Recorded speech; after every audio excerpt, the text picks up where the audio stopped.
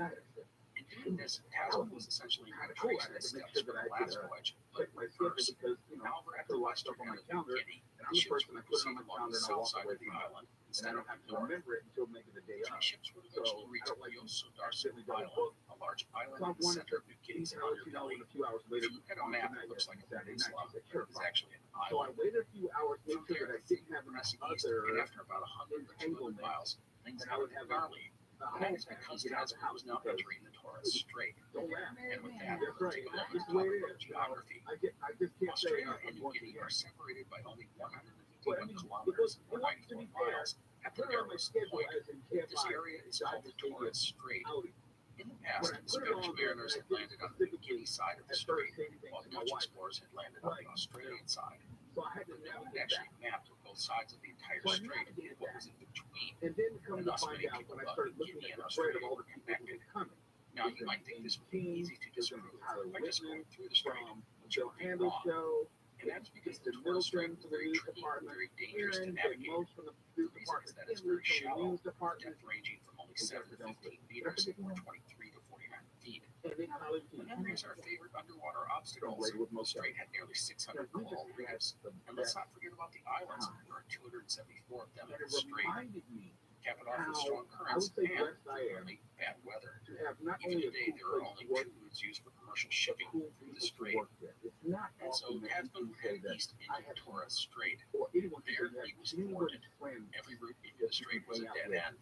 Our explorer became convinced that Guinea and one landmass to risk ships on these amazing islands and reefs was foolish.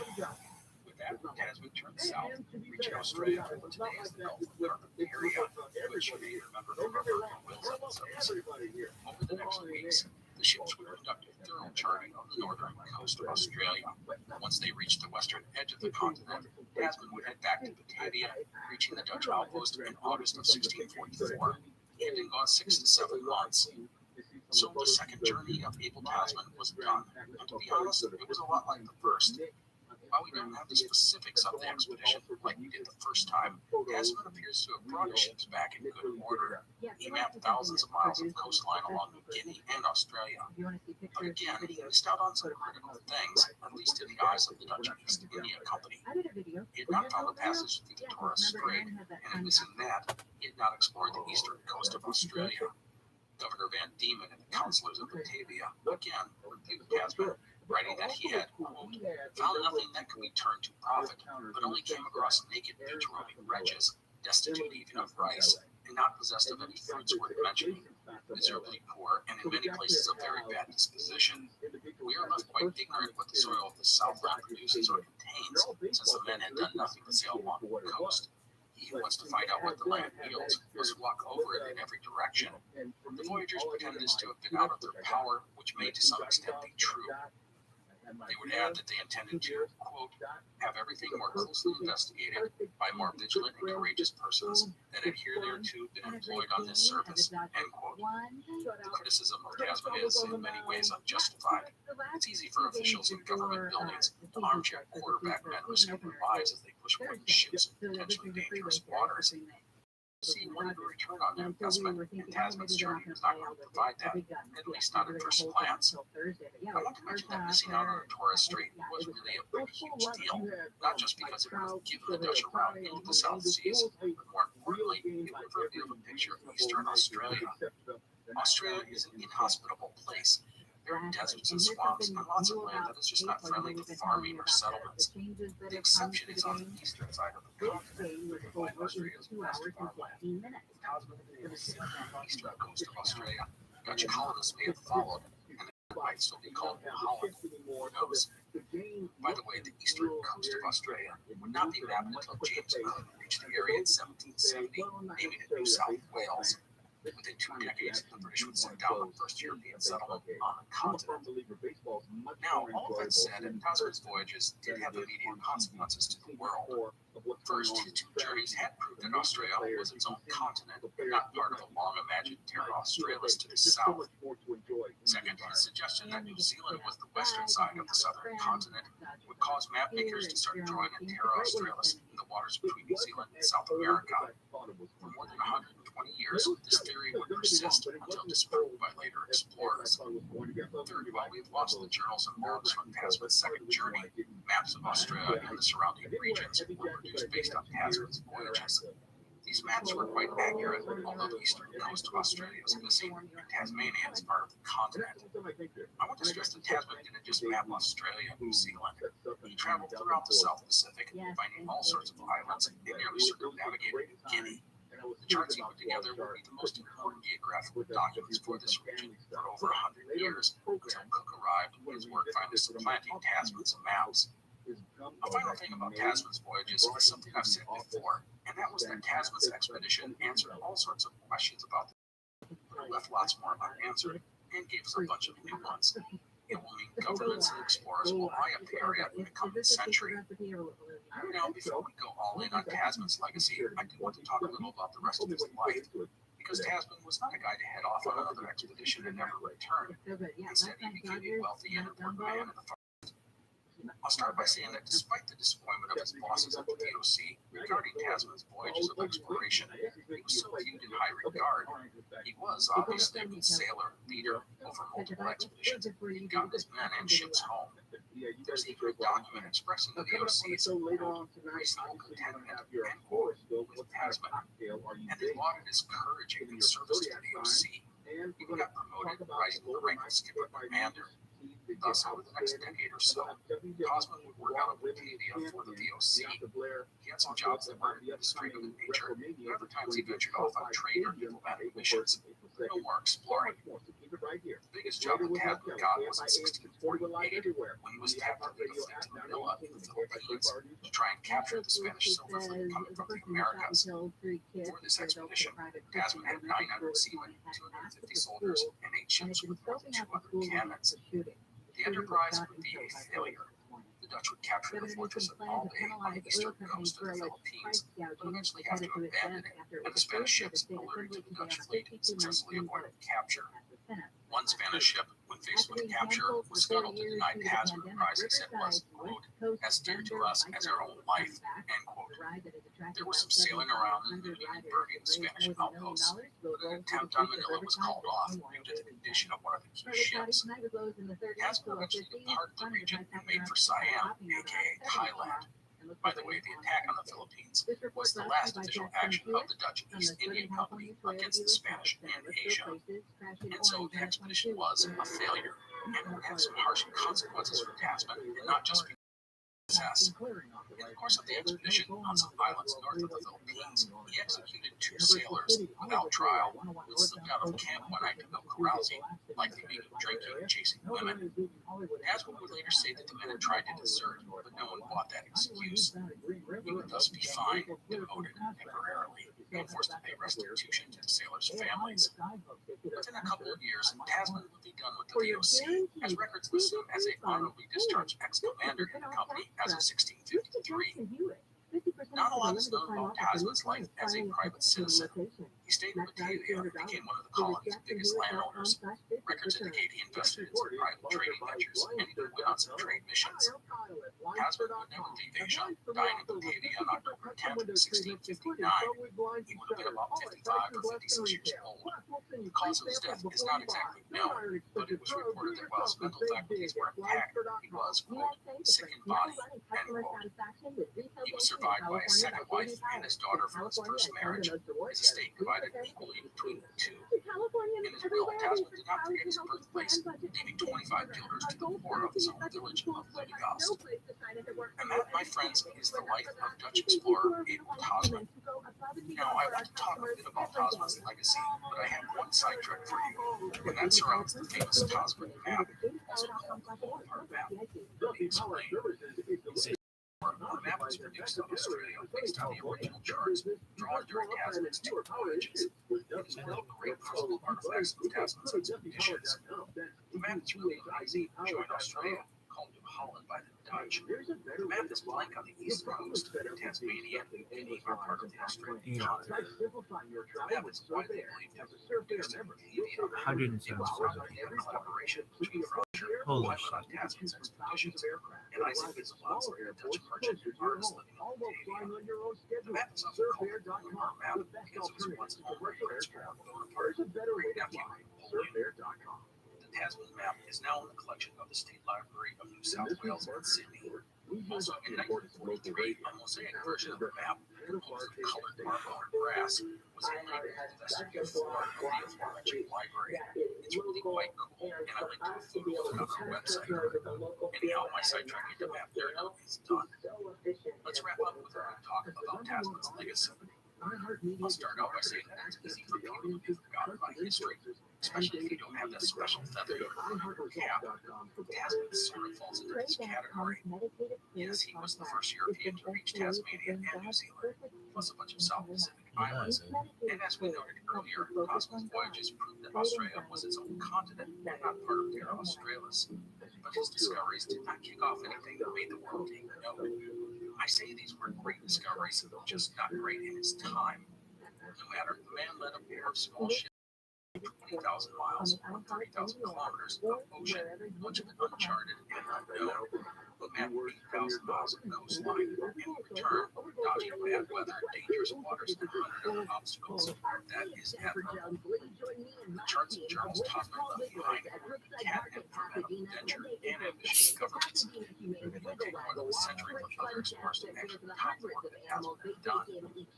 Now, I should stress that Tasman has not been ignored by history, especially in Australia and New Zealand. In Australia, there's the Tasman Bridge, Tasman Highway, Tasman Peninsula, and the Tasman Sea. And we can't forget the ultimate prize, the Australian state of Tasmania, and the 26th largest island in the world. In New Zealand, there is a Tasman Glacier, Lake, River Mountain, and National Park. You can find the Abel Tasman Monument at Golden Bay. You'll also find Tasman's name on the asteroid and his face on postage. Also, there's the HMAS Tasman, a frigate for the Royal Australian Navy.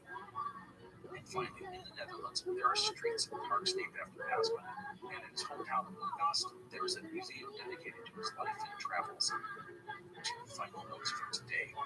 First, special thanks to a friend of the podcast, Rabbi, about some of the help me with the Dutch employment and labor pronunciations. issues that The both Dutch language is Disney not and easy, Apple in especially just a for a moment. guy But from some headlines Wisconsin. that we're following, So thanks to I them know you and all probably of heard the you who news help with that such Pastor things. Jonathan Majors And has finally, been I both want to mention arrested that and this today podcast he's series, arraigned while short, on is several incredibly assault needed and to our next harassment series, charges. and that is going to be And an epic much run like at the one of Places history's 9 and greatest Pacific explorers, Palisades, as Captain nearby James Cook. residents fear So impacts stay of tuned for upcoming that. storm. We'll have information Otherwise, about that is it that for today. from I hope you anything in the enjoyed 24-hour things. KFI Please take news. care, and I will see you next And time. there's this The regarding Explorers this. podcast is part of the Airwave Media They've Network. begun the Please process go of to cutting some airwavemedia.com and 7,000 find other jobs. independent podcasts. This includes the 2 podcasts The by the CEO wonderful Bob Wesley Iger has Lissig, warned who produces the challenges history of the ahead, Great and War, this is a part as of a well as the history continuing of the story Second World where War. Bob Iger It's was good stuff, brought in so to enjoy. financially redirect the company Hey, it's into Otis losing Gray. money Trouble falling asleep? in places that Well, Disney you should should check not out be this losing podcast money, called be it Sleepy. in movies, be It's it where I read in old theme classics and parks. help you fall asleep. And so radical changes have been made as far as a decrease in the cost of tickets to these attractions and theme parks, as well as within the infrastructure of the business. Unless you're driving. Businesses have been It's your sleep time tea. and employees have been laid off. Sleep time tea, yours. Specifically, Bob Iger Sleep has time announced tea. today that the company plans to cut 7,000 workers this year in an effort to slash $5.5 billion Prepare to enter an in immersive costs. world. And Tragedies, this week we began hauntings, notifying employees whose legends, positions are folklore. impacted by the company's workforce reductions. Leaders will be communicating again Southern Gun is a podcast that will take you deep into the dark history and haunted lore of the American South, exploring some of the region's most infamous tales, from the swamps of Louisiana to the shores of the Carolinas, isolated communities of Appalachia, and the bloody battlefields, earliest settlements of Virginia. This is where ghost stories come alive, grim secrets are exposed, and mysteries. Well, you need to listen to find out. Join us now at southerngodmedia.com, wherever you get your podcasts. Indispensable. That means be seen first and foremost. Let people know that you're there so they can see your value. You're listening So to an when there Airwave are Media decisions podcast. made, be it a promotion or Geeko layoff, Karen, your name is top of mind K in terms of after value K to the company. after K, Right? Out of mind. That's with the Toyota first thing. genuine service. Second thing The is feeling never the first thing fades. again. Oh, what a feeling. Because everything Toyota. revolves around that. If you're not in the This office, episode is sponsored by Q Suite, Qatar Airways' exclusive business class. Experience an unforgettable journey with Qatar Airways, the 7-time winner of the world's best airline, as voted by the Skytrax World Airline Awards. Their spacious and comfortable seating, delectable cuisine, and extensive entertainment options make flying with them a truly remarkable experience. Book now at QatarAirways.com/QSuite. QSuite is available on select routes for Qatar Airways business class. Please check the availability of QSuite for your flight at the time of booking. If you can work from home the whole time, that's fine. The company can say, well, you know what? We will not need you.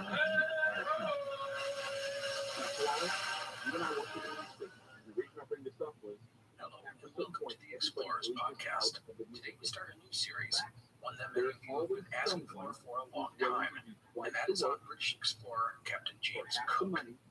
Cook is one of the most famous explorers in history, and to be honest, I don't know if any person traveled as far or mapped as much as our English mariner. He would lead 3 voyages of exploration in the 1770s, mostly in the Pacific, traveling between the Arctic and the Antarctic. His expeditions being some of the most important of the era. Due to how much he accomplished and a lot of documentation, this promises to be a beast of a series, so get prepared for a long run over the next few months. A few notes to start. 1. If you have not listened to the Able Tasman series, I recommend doing so as it really sets us up for our series on Cook. 2. There is a ton of documentation and research about Cook. This includes the man's journals, which are very detailed, as well as a boatload of biographies. With so much source material, please know that we will have some conflicting bits of information. I've done my best to pick out what I think is the best data, but know that you may come across your own info that contradicts what I say. Not a big deal, but I just wanted to give you a heads up in case it happens. We're not even And talking 3, 4 while days you a don't week. really need it for today, I put some maps on our site, explorerspodcast.com, of Cook's Journey. One more time. Plus, there will be links to resources about Cook, so check that out if you want. That's it. We're going. For today, we're going to focus on Cook's life up until his first voyage. James Cook was born on November 7th, 1728, in the village of Martin in Yorkshire, on the eastern coast of central England, not far from Hull. He was the second of 8 children. His parents were James Cook, a Scotsman, and Grace Hayes. The elder Cook had come to England as a young man looking for work. He found steady employment as a farm laborer and was respected as a reliable and hard worker with good common sense, something his son would inherit. When James was 8, a family moved to Great Ayton, about 50 miles to the north, or 80 kilometers. There, the elder Cook became the manager of a local farm. James would often work on the farm doing chores with his father. The farm's owner, however, saw something he liked in young James and would pay for him to attend school, which he did for 5 years. At 16, the Cook family arranged an apprenticeship for James with William Sanderson as a grocer at the seaside community of Stacey's, about 20 miles away, or 32 kilometers. James Cook thus left home to take up a new life, one with more potential than that of a common laborer. The young Cook was a tall teen with an angular, craggy face and prominent nose. He was a lot like his father, hardworking, reliable, and trustworthy. But he was also ambitious and confident in himself. At his new job, Cook literally slept in the store where he worked, under the counter, all that he owned tucked away in the back of his shop. It was here that Cook would be exposed to the sea. He got to know the local fishermen and even went on short trips with them. The idea of life at sea appealed to Cook, much more so than spending his days selling stuff in a store. And so after 18 months, Cook would be released from his apprenticeship. He was then introduced to John and Henry Walker, local ship owners and traders. The men dealt primarily in coal, mostly transporting it down the coast of London, where the city used 1 million tons a year. It took 1,000 ships to satisfy the city's demand, and there was a good profit to be had for entrepreneurs like the Walkers, who had a small fleet of transport ships. The Walkers' home would also be where Cook would stay in these early years, sleeping in the attic while studying math and astronomy at a small table. The Walkers' house, by the way, is now the Captain Cook Memorial Museum. Anyhow, Cook would be taken on by the Walkers as an apprentice in the Merchant Navy. It was a 3-year program. As an apprentice, Cook was assigned to one of the transport ships, hauling 3 and 4 down the east coast of England. These were strong, stout vessels called cats, with crews of around a dozen men. Cook's first voyage was in February of 1747. He was gone for almost 2 months, traveling nearly 300 miles, or 480 kilometers, to London and then back. Now, Cook's life as an apprentice wasn't just working as a seaman on a ship. There was a school for apprentices in town where he learned navigation and math. He would dabble in geometry, trigonometry, and astronomy. Both in the classroom and on the ships, Cook really stood out. Physically, he was tall and strong. He was reliable and had good sense, something very important on a ship. Cook would finish his apprenticeship and then start working his way up the ranks in the Merchant Navy, becoming an officer. He went on to serve on ships that sailed not just to England, but to the Baltic Sea, Ireland, and France. And then in 1755, Cook was offered command of his own ship by the Walker brothers, and he turned it down. Instead, the 26-year-old Cook enlisted the Royal Navy. Wow, that's a surprise, especially when you consider Cook was an officer in the Merchant Navy, and he had an offer to command his own ship. That was steady pay and a solid future. In the Royal Navy, he'd be a basic seaman. That seems like quite a step down in life. However, the move was something that Cook had been considering for a long time. Let's not forget, James Cook was an ambitious and confident young man. He believed that he would rise through the ranks of the King's Navy, just like he'd done in the Merchant Navy. And then there was the money. Warships often got prize money for capturing enemy ships and cargo. Officers could make some nice coin by this. And that brings me to another note. Europe was on the brink of war, and Cook knew it. A war meant a good chance to rise up in the ranks of the Navy, plus make some money in the process. In case you were interested, naval prize money, which was the money gained by capturing enemy ships and cargo, was divided up into 8 shares. 2 or 3 went to the captain, depending on the situation. 1 went to the commander-in-chief, meaning the captain's boss, such as an admiral, if he existed. One would go to the commissioned officers, one to the warrant officers, and the final two parts would go to the common seaman. As a note, the commissioned officers were usually men of wealth and or position. A warrant officer or non-commissioned officer was usually somewhere of a lower social standing. Anyhow, one example of human rights is 1762, when two British warships captured a Spanish ship, the Rabbi, Logan with Booty. The ship and its contents were auctioned off for more than £500,000. Two captains took home 65,000 pounds each. Each seaman got nearly 500 pounds. Considering a common sailor was lucky to take home 1 or 2 pounds a month, this was a fortune. Of course, ships rarely netted huge sums such as this, but even a fraction of that total was a windfall for a mariner, especially a warrant officer, which could have expected himself to be within a few years. Another reason for enlisting in the Navy was for the excitement. Who can know the stories about the great British captains of the age, such as Drake, Hawkins, and Dampier, hauling coal and other cargo up and down the English coast? Wasn't that exciting? Of course, you couldn't ignore the fact that life in the Royal Navy was hard and dangerous. The conditions were often terrible, especially for a common seaman, and there was no way he could ever command a ship, not when the commissioned officers were all men from rich or noble families who would purchase the position. Those who could even hope for was to rise to the rank of warrant officer. Anyhow, Cook signed on as a naval seaman with the Royal Navy on June 17th, 1755. He was 26 years old. It was a humble beginning for the man who would become one of the greatest naval explorers in history. From the start, Cook would, as he expected, stand out amongst the seamen, and he was quickly appointed master's mate, meaning he was a trusted seaman who helped out the other officers. Just 3 months after joining the Eagle, Cook's ship would receive a new commander, Palliser. Palliser was from Yorkshire, the same as Cook, and he would be instrumental in helping Cook throughout his career. He recognized Cook's talents and skills and made sure he learned more about navigation and charting. Now, the war everyone expected to happen didn't officially get declared until 1756, but England and France were carried into the occasional melee even before then. In October of 1755, Cook would see his first action. The Eagle helped capture one French ship and sinking another. And then in 1756, the 7 Years' War would break out. England and Prussia going to war with France, Austria, Russia, and some German principalities. Let's hear. First, in the United States, the 7 Years' War is known as the French and Indian War, and it was not a war between the French and the Indians, but an alliance of the French and native peoples against England and their American colonies. Second note, for our purposes, this war is about England and France, and our focus will be on Canada.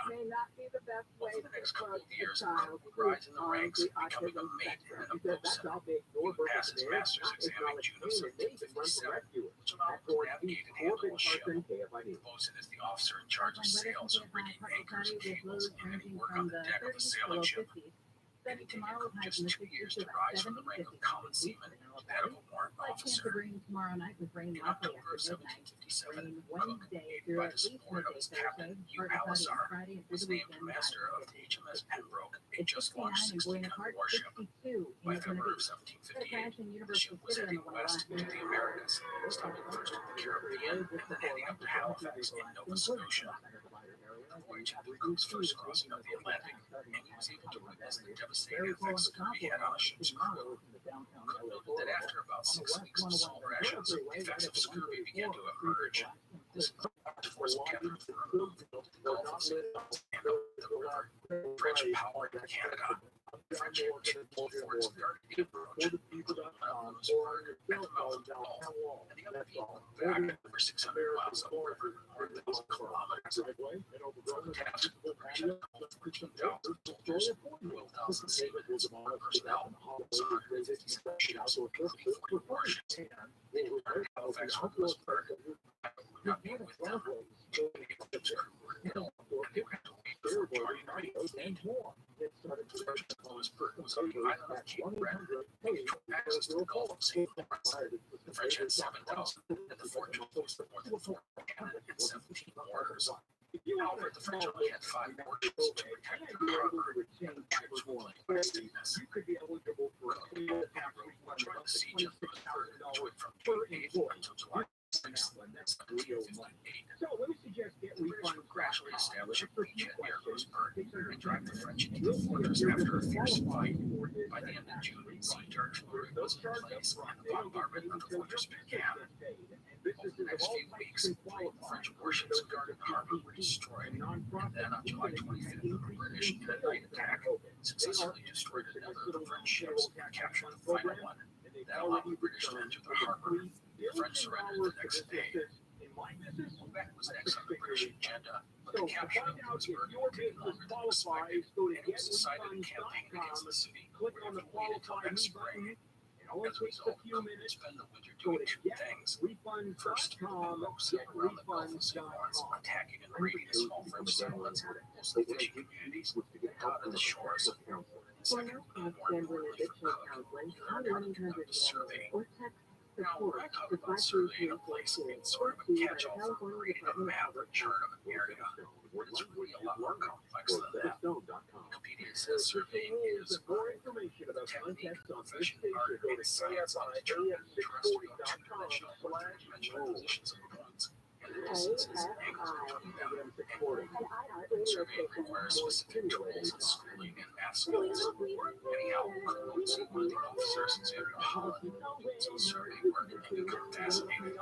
Holland and his enthusiasm, and he would show Cook how a survey was done, and teach him how to use the instruments of the profession. Cook loved the rigors of surveying and the ability to recreate things in minute detail. And as a sailor, he understood how important this was to mariners. Unless Cook would learn honing his skills as a surveyor. His first survey was titled Surveying of Gaspé Bay and Harbor by James Cook, Master of His Majesty's Ship, and report was sent to the British Admiralty in London and published the next year. The Admiralty, by the way, is the department of the British government responsible for the Royal Navy. When weather permitted, Cook would spend the winter of 1758-59 helping create reliable charts and maps of the St. Lawrence River region. He and his fellow surveyors mostly took existing French documents and either confirmed or tweaked them so they were as accurate as possible. Cook's work as a surveyor is one of those happy accidents of life. He had the skills needed to be a surveyor, including a detail-oriented mind and a knowledge of geometry, trigonometry, and astronomy. That he got into the field was chance, but he went for Cook and the British Navy. So in the spring of 1759, the British would be on the move again, heading up the St. Lawrence River with 35 warships and 10,000 troops. The destination was Quebec, the last great French outpost in Canada, and James Cook would have a part in that campaign. As the fleet approached Quebec, Cook was dispatched to survey a large section of the river, including a dangerous channel known as the Traverse. Cook's ship led the way, sounding the channel, guiding the rest of the ship safely up the river. The siege of Quebec began in late July 1759 and concluded on September 18th. There were some scary moments for Cook in the siege. During the initial landing near Quebec, the French sent fireboats against the British ships. These fireboats were essentially large unmanned boats packed with flammable materials. They would be launched at a fleet and not being at the Riga line and set fire to an enemy ship. In this attack, Cook did well, launching boats with grappling hooks to win away some of these fireboats. Weeks of fighting and bombardment would follow, but the French, unremarkably calm, refused to be drawn from behind their walls and into a pitched fight. However, that would change in September with the British, led by General James Wolfe, landed 5,000 men upriver of the city at night and climbed up some steep hills to the Plains of Abraham. The Plains of Abraham were mostly undefended and offered a direct approach to Quebec. The French needed to dislodge the British quickly before they became entrenched and burned the entire city. Well, in the battle that followed, the British would defeat the French, both Wolfe and Montcalm dying in the fighting. Quebec would surrender a few days later, French troops fleeing or being taken prisoner. And while there was more fighting in Canada, the fall of Quebec was the beginning of the end for the French. Within a year, an attempt to retake Quebec would be repulsed, and the British would capture Montreal. Also, the French fleet would be destroyed, meaning no more supplies or reinforcements could be brought to the region. And with that, France was now in the possession of Great or just the fifth. The 7 Years' War were officially ended in 1763, and the territorial gains in North America I don't know if that's India $1,000 a month grew for path as the iHeartMedia, most or does it powerful mean empire in the $1,000 per world. month for iHeartMedia? Now, And then after the if I siege would of pay Quebec, Cook $1,000 was per not done month, in Canada. and then all the He was hosts transferred to a I would larger have to ship, pay the $8 a month. Northumberland. I don't He know. served as master and I'm quite continued sure to learn Elon more Musk about would surveying. rather we all In the pay. winter of But 1759-60, it doesn't he conducted a necessarily detailed mean survey that of we are Halifax who we Harbor. say we are. It just means that we're For the paying. next couple of years, So the whole Cook idea worked of surveying other verification areas doesn't really with other mean men. what it used At to the mean. same It time, just he means got that to you're see and experience discipline problems If that you have arose when men also were said bored today or lacked focus, that the and he people saw who the are destructiveness of verified, drinking. if you He also learned attention more that and you're more a about the subscriber, dreaded disease of you will scurvy, show up in which often struck the men in more often. isolated And if you know outposts Twitter or on really well, ships you during have a long the and option alien for winter. you. In other words, Cook would not return to England until late 1762, and also the but people much who had actually changed since he follow. had enlisted So to the the common for seaman you 7 side of years the earlier. ledger would be He filled had just only turned with 34 years old people who and are had risen to the rank of verified. warrant officer in the Royal Navy, acquiring some coveted surveying skills along the way. And I mean Also, this he had very accumulated objectively. nearly 300 The pounds of problem with that pay. is a business. Not bad for the simple son of a farm You're laborer. predicating If Cook had that lived out his life you will in be a able to grow nondescript that fashion going subscriber forward, base. most people would qualify him as a Short success. term, yes. But But long nobody, term, not even the you need always to be able confident to Cook, replace all could have that lost predicted where lay in his advertising revenue. future. The advertising revenue is predicated on It's pink drink season at Starbucks. With its bold, refreshing fruit flavors and creamy coconut milk, it'll leave you saying, sip it to spring and order ahead on the Starbucks app. Hey guys, this is Keenan Thompson. I have a problem with you. Yes, you. None of y'all told me that Auto Trader has millions of new and used cars that I can shop from home. I thought we were friends. I put smiles on your face, but I'm not smiling. No one told me that with Auto Trader, a dealer can deliver cars to my home, or that I could shop by price on Auto Trader. No one. Consider this friendship that you just learned we had officially over. Finally, it's easy. Auto Trader. Also has announced that people who have legacy check marks like me, in other words, I'm not a cash in his Twitter pocket and subscriber. building confidence I'm in just a himself. person who is a His career verified was on an upswing, under and the thus he old decided it was system. time to turn to People personal like me, matters, who are which meant legacy finding himself a check wife. marks. Our check In marks interstage left is supposed to 20-year-old disappear Elizabeth on Batts, April 1st. the daughter of a well-to-do innkeeper. Elizabeth's No, father was a it's friend April. and mentor to It's Cook. correct, even though it's She April was said to be 1st. smart and sensible, a lot like her future husband. April 1st. By all And I'm accounts, not Cook saying and Twitter. Elizabeth Taylor were smitten with each other and were married within a few weeks of meeting in December 1762. The money Cook had saved from his tour in Canada allowed the couple to buy a 3-story brick house near London. So as Cook was getting married, the wheels of an empire would be turning slowly, and our mariner would soon be caught up in them. Remember, Great Britain had just added the whole Canada to its empire portfolio, and they didn't know that much about it. To help understand these new lands, the admiral was looking for some way to survey the coast of Newfoundland. At the time, many of the charts and maps of Newfoundland and the straits leading into the Gulf of St. Lawrence were undeniable. And so when people started asking, what was the gig? Well, Admiral William Cleveland Wright had lost at the Admiralty because of Cook's name, saying, I've been to inform the lordships that from my experience of Mr. Cook's genius and capacity, I think him well fitted for the work he has undertaken and for greater undertakings of the same kind. Genius and capacity, that's quite the recommendation. And I should point out that while genius was not usually the word used to describe Cook by his commanders, he was routinely praised for the work he did, whatever the task. Cook comes across as the guy you could count on to get the job done. Sensible, smart, and pragmatic, and without a lot of unnecessary drama. Those are the kinds of people you want on your side. Anyhow, Cook was new to the job, and he was back in Canada in the spring of 1763, leaving his now pregnant wife behind.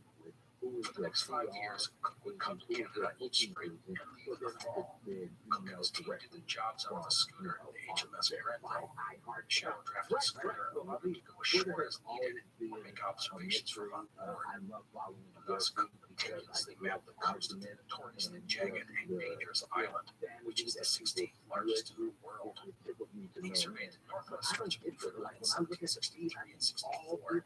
The south coast in 1765 and 66, and the west coast in 1767. He often used local pilots to help him identify hidden dangers such as rocks. When he was home in England, Cook worked out the Admiralty office in London, carefully putting together all the maps and charts of Newfoundland and the surrounding area. James and Elizabeth would have 4 children during this time, 1 girl and 3 boys. One of the boys would die in infancy.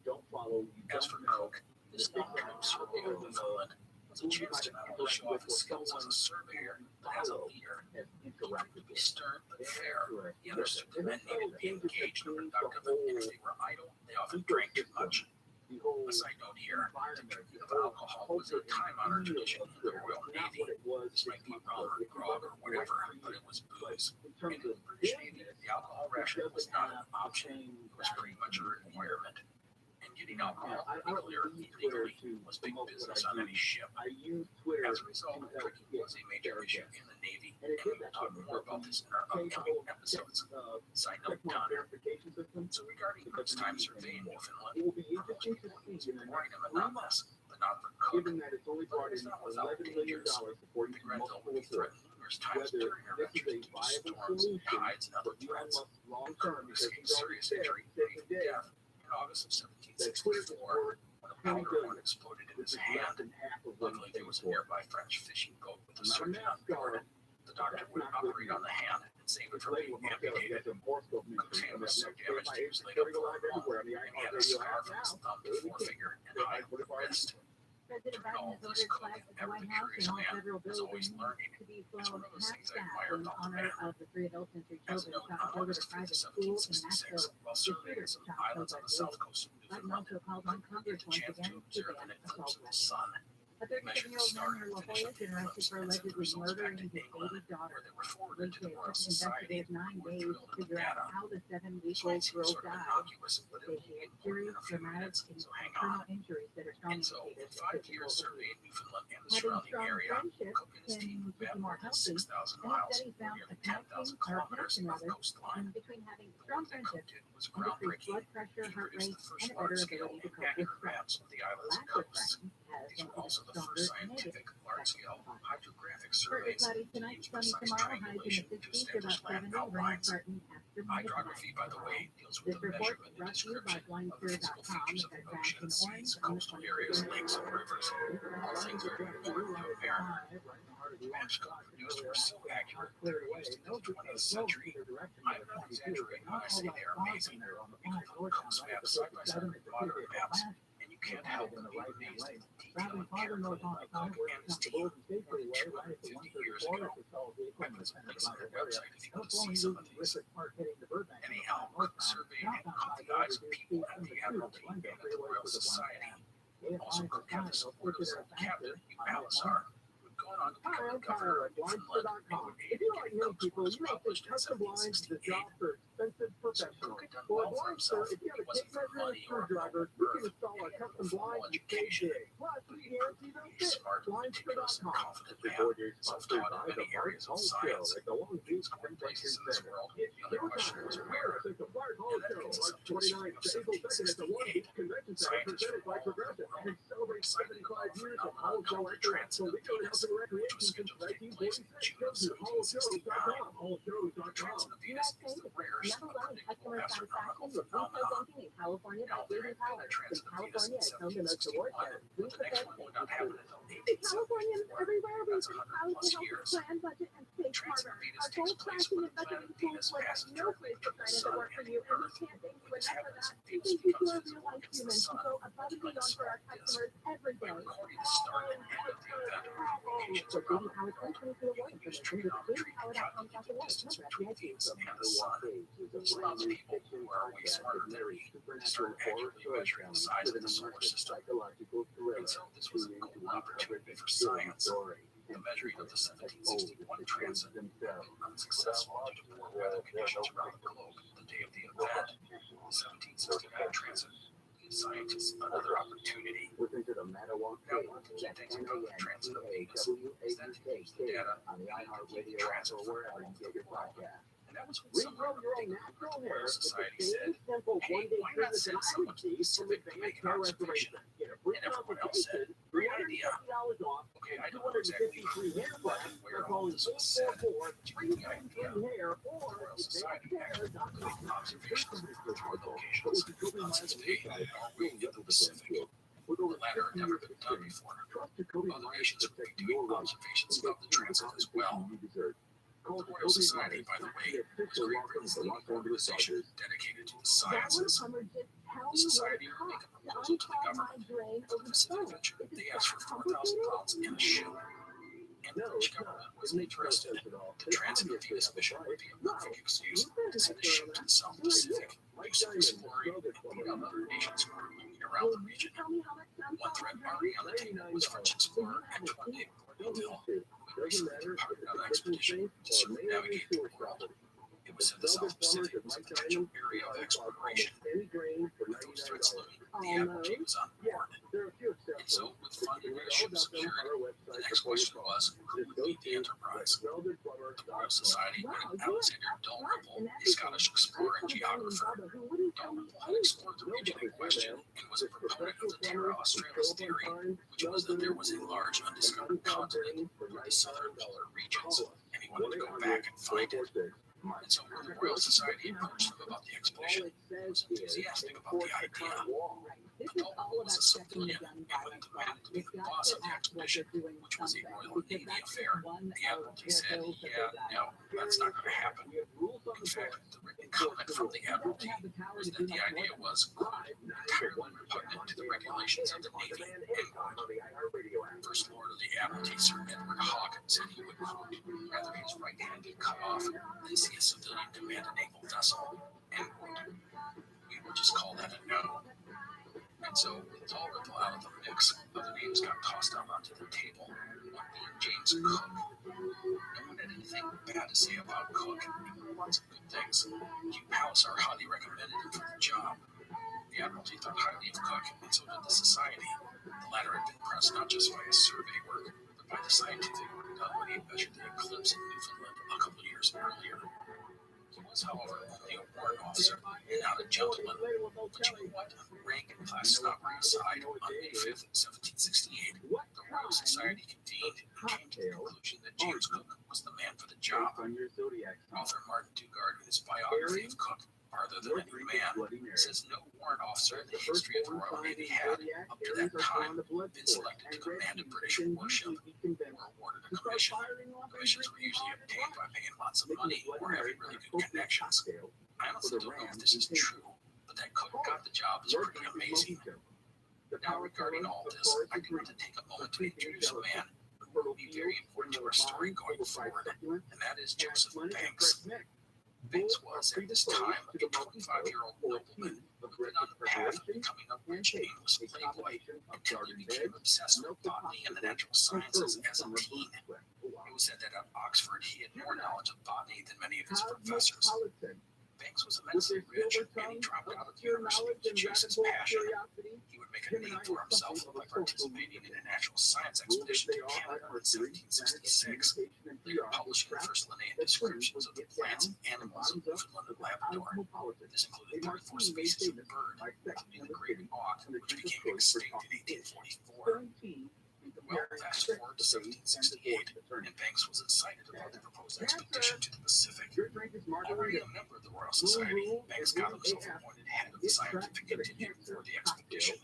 He would even pay for 8 other civilian positions. Banks, however, was an ambitious man, and I've read some sources that say he longed to command the entire expedition. That had led to speculation that Banks had maneuvered to have someone of lesser rank to be made commander of the expedition. A Royal Navy officer with no connections was not someone Banks could boss around, but a warrant officer from the lower classes, that was a different matter. If someone like, let's say, James Cook was the commander, well, Banks could use his social status to lord over the lesser man, making himself the de facto leader of the entire affair. Whether any of this is true, I honestly don't know, but the dynamic between Cook and Banks would be fascinating. No matter, Cook was the man for the expedition. After some debate, he was given a promotion to first lieutenant in His Majesty's Navy.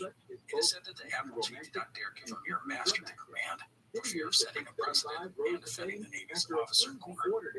And so, with his command in rank in hand, Cook was ordered to head to Deptford, a London suburb along the Thames River, and take command of the HMS Endeavour. The intention was to sail to the Pacific to record the transit of Venus in 1769. The ship, which had a crew of about 70, was classified as a bug, almost 100 feet long and 29 feet wide. She had 3 masts and could make 7 to 8 knots when under full sail. The ship boasted 10 4-pound cannons, as well as a dozen small swivel guns. The ship had been built in 1764 and recently purchased by the Admiralty.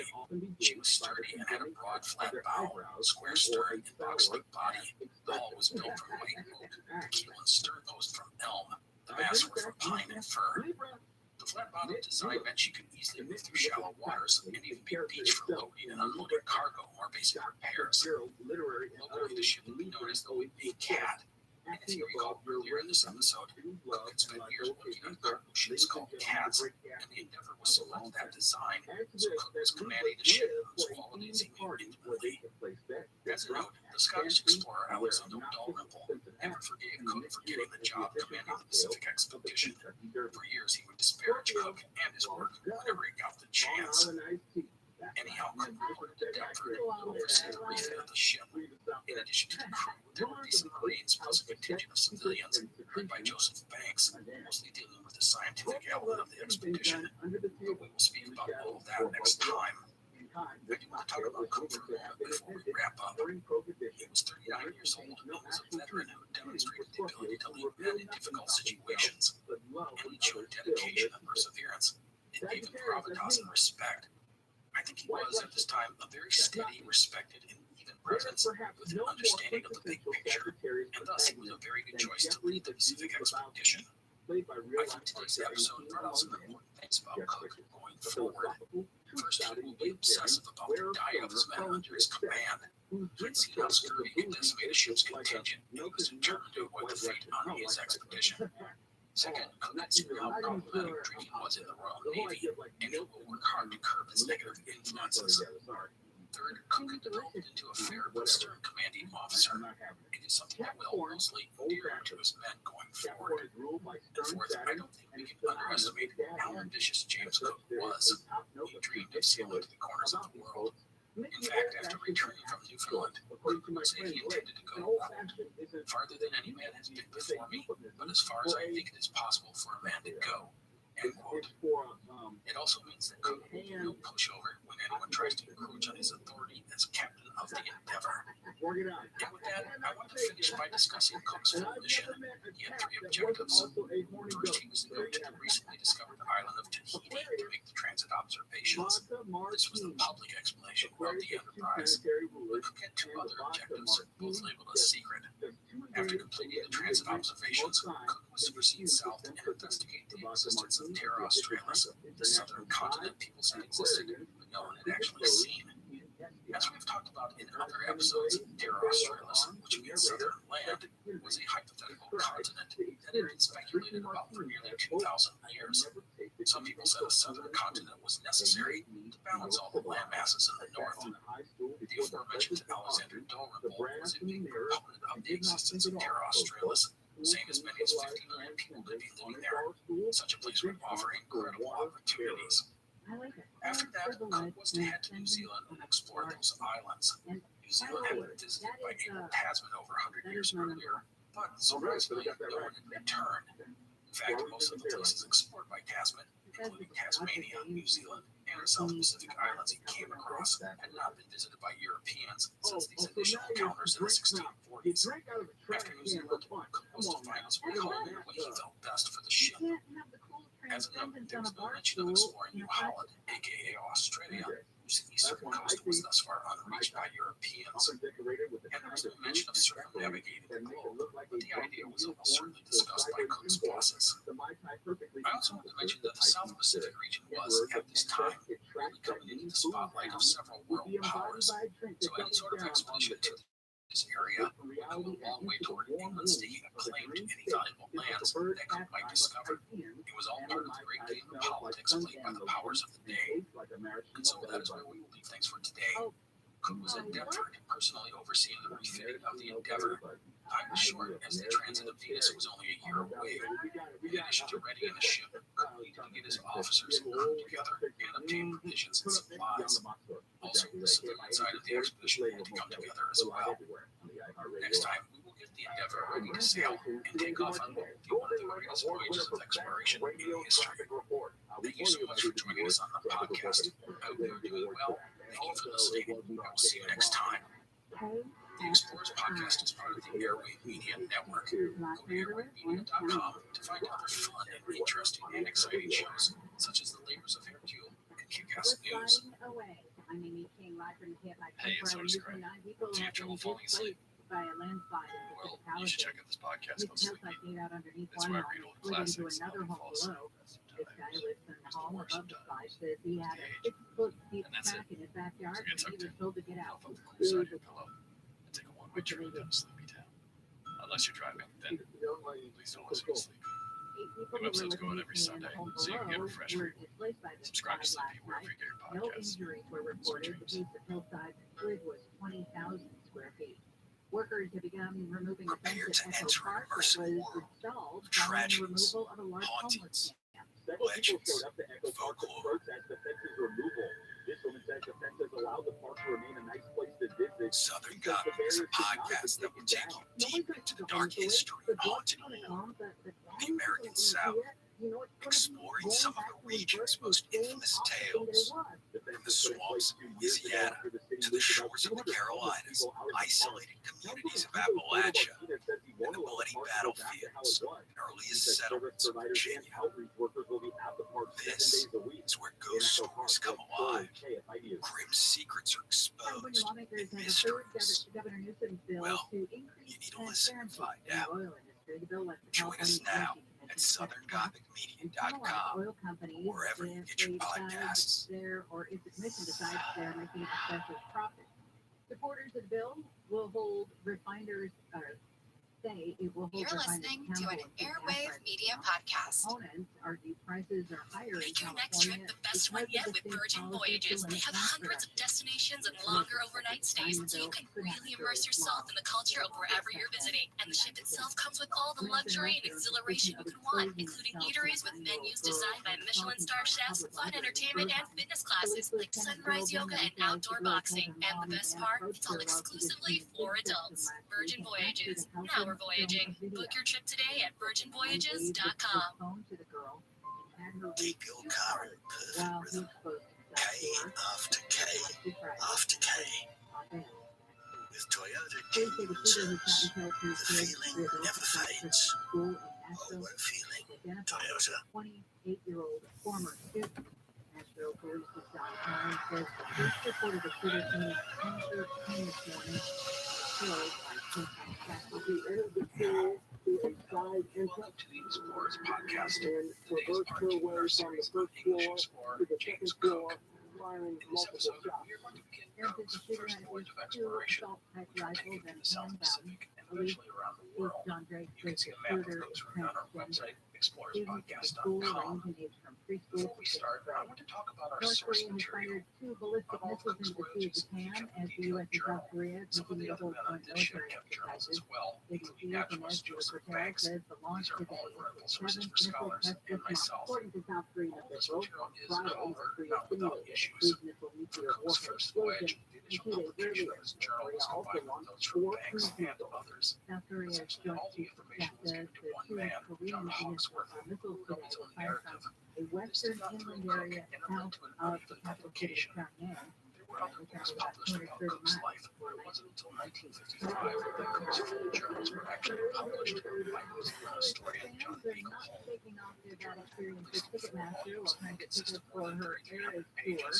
It was what the Julia Evergreen Carter, Eagle who is the also lead wrote a lead biography of plaintiff Cook. in the case of KTLA, Beagle the nightmare and last many fall, others who have trying to written get those about Cook tickets. I've spent idolizes over his 10 subject hours the and first losses day and a couple regarding hours parts of of the Cook's chapter 1 voyages. through the second day, We have other both sources without to doing draw on as it. well. Also, I ended up with like $14,000 charge to my card. The quarter fell off, but in the end, yeah, I have a lot of great material to draw on for this podcast. And some stuff can get contradictory. Also, there's a lot of detail, and I mean a lot, that I can share. If you need me anyhow, none of this is a problem. Just standard operating procedure for the show. I'll share what I think is relevant for the series and try to present the narrative in the most accurate and interesting way possible. Alrighty, let's get started. It was the summer of 1768. 39-year-old James Cook had recently been appointed commander of the Endeavour and gotten a promotion to first lieutenant as well. With which the British, I am told, announced a lieutenant. Anyhow, Cook's published mission was to sail the Endeavour to Tahiti and let the science team observe the transit of Venus, the rarest of predictable astronomical phenomena. This was a great opportunity to advance the world's scientific knowledge. But Cook had two other jobs as well, both labeled secret by the British Admiralty. First, after the transit of Venus was observed, Cook was to head south in search for Terra Australis, the continent that many people believe existed nearer to the southern pole. After determining the existence or not of the southern continent, Cook was then to go to New Zealand and map that area. He was also to explore any new islands or lands that he encountered in his travels. Any other orders he had were off the book. One area not mentioned in Cook's orders was Eastern Australia, which was unvisited to date by Europeans, but the Admiralty likely told Cook to help around there if the opportunity arose. Anyhow, Cook's job in the summer of 1768 was to get the Endeavour ready to depart for the expedition. The Endeavour, nearly 100 feet long and 30 feet wide, was a sturdy vessel whose characteristics were familiar to Cook, as she was similar in build to the transports that Cook worked on before joining the Royal Navy. These ships, called cats, built to withstand the violent waters of the North Sea. They were made to take abuse, plus they had a lot of cargo space. All of this made the Endeavour a perfect vessel for the upcoming voyage. Endeavour was armed with 10 4-pound cannons, as well as a dozen small swivel guns. Not all of the 4-pounders were placed above the deck. Some were stowed below, which provided extra ballast, and would only be brought up top if needed. As for the swivel guns, they were mounted at various spots around the vessel, and could be attached to the ship's smaller boats. These smaller boats numbered 6, and included a longboat, a pinnace, a yawl, a barge, and 2 rowboats. They were of different sizes and configuration, and used in different circumstances. Otherwise, Cook would supervise the refit of the ship, which cost the Admiralty about £3,000. He went to the docks and personally made sure that the work done on Endeavour was to the specifications and properly done. This included adding extra cabins for the civilians, making sure seams were caught properly, and replacing rotted wood. Corruption was rampant in the naval yard, and contractors were notorious for cutting corners to make an extra dollar. Thus, Cook stayed on top of the refitting process to ensure that things were done correctly. And while the ship was prepped for sailing, there were 3 other major things on the agenda. This included assembling the crew, a science team, and obtaining provisions for the voyage. Let's start with the crew.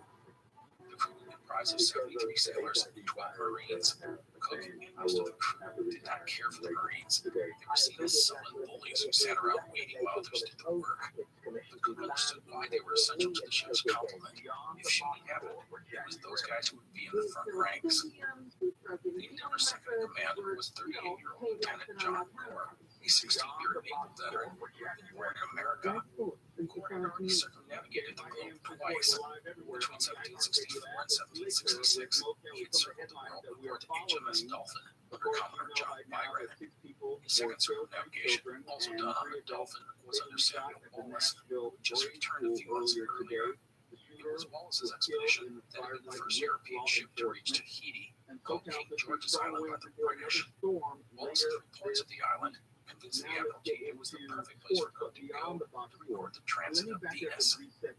Gore was a perfect complement to Cook. The latter had crossed the Atlantic 10 times, so he knew his stuff. But Cook had never been to the Pacific, or would thus be an outstanding resource for the upcoming expedition. Gore, by the way, will be a major figure in 2 of Cook's 3 voyages. He and Cook were similar in age and got along well. And like Gore, was a cheerful, enterprising, and efficient officer. The expedition's third commander was Lieutenant Zachary Hicks, a 29-year-old with command experience.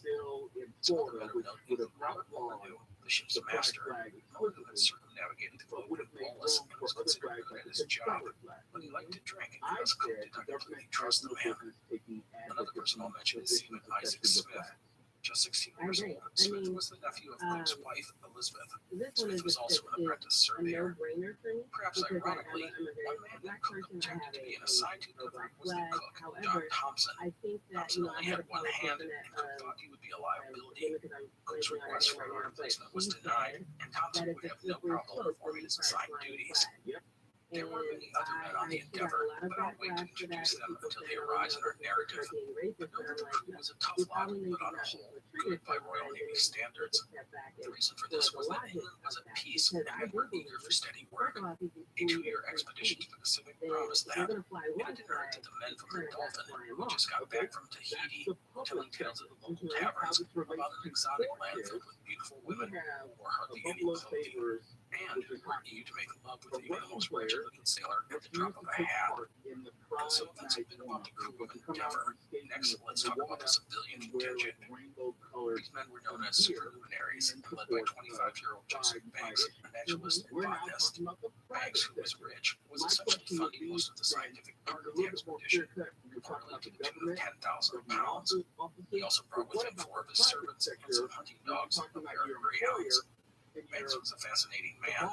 While young, rich, and charming, he was also extremely passionate about botany. He had gone to Newfoundland on a natural science expedition, collecting countless specimens. One of the officers with that party, Lieutenant John Phipps, said this of Banks, quote, "He works night and day and lets the mosquitoes eat more of him than he does of any kind of food, all through eagerness," end quote. Banks, by the way, did not care a whit about the transit of Venus. He was a naturalist and botanist. When he wanted to get his hands on plants and animals, he didn't care about the stars. He was, however, very interested in Terra Australis. The idea of discovering a new continent and all the cool stuff it would have was a dream for the man. Along with Banks, some of the key people I'll mention include Charles Green, a famous astronomer, Daniel Solander, a respected Swedish naturalist and botanist, and a close friend of Banks, plus artist Sidney Parkinson. I mention Parkinson because he was a young, talented artist, and he would make literally thousands of drawings during the upcoming expedition. His work is truly outstanding, and I put a link to some of his drawings on the site. Otherwise, there are a couple of other botanists, a secretary, an assistant astronomer, and a second artist. Cook, by the way, had no say in the makeup of the superluminaries. He was told these people are coming with you, make do. And Cook will make do, although he would have some minor headbutting early with Banks, as the latter tried to exert his influence on how the expedition was going to be run. When he boarded the ship for the first time, Banks was shown to his cabin and announced it was too small, and said he would sleep in the ship's great cabin. The great cabin was where the ship's captain and officers met, pored over maps, and talked about whatever officers talked about. It was often a hub of activity on the ship. Cook agreed to Banks using the great cabin as his sleeping quarters, but made it very clear that it would be taken over by the officers when needed. No matter, next on our list is supplies, gear, and provisions. The science team, there was a pair of telescopes and thermometers, an astronomical clock, a barometer, artist supplies, and all the stuff needed to catalog and preserve the many plant, insect, and animal specimens they intended to gather on their journey. As for the rest of the ship, there were big provisions for 18 months. This included 250 barrels of beer, 6,000 pieces of pork, 4,000 pieces of beef, 9 tons of bread, 5 tons of flour, 3 tons of sauerkraut, a ton of raisins, and varying amounts of cheese, peas, oils, sugar, and oatmeal. There were also more than 60 barrels of rum and brandy. Regarding the rum, this leads me down 2 sidetracks. Sidetrack 1. In the Royal Navy, each man received half an imperial pint of alcohol per day, half at noon, the other half at 6 p.m. If there was plenty of water available, the rum ration was often mixed with it, so the men wouldn't drink it too quickly. This was called grog.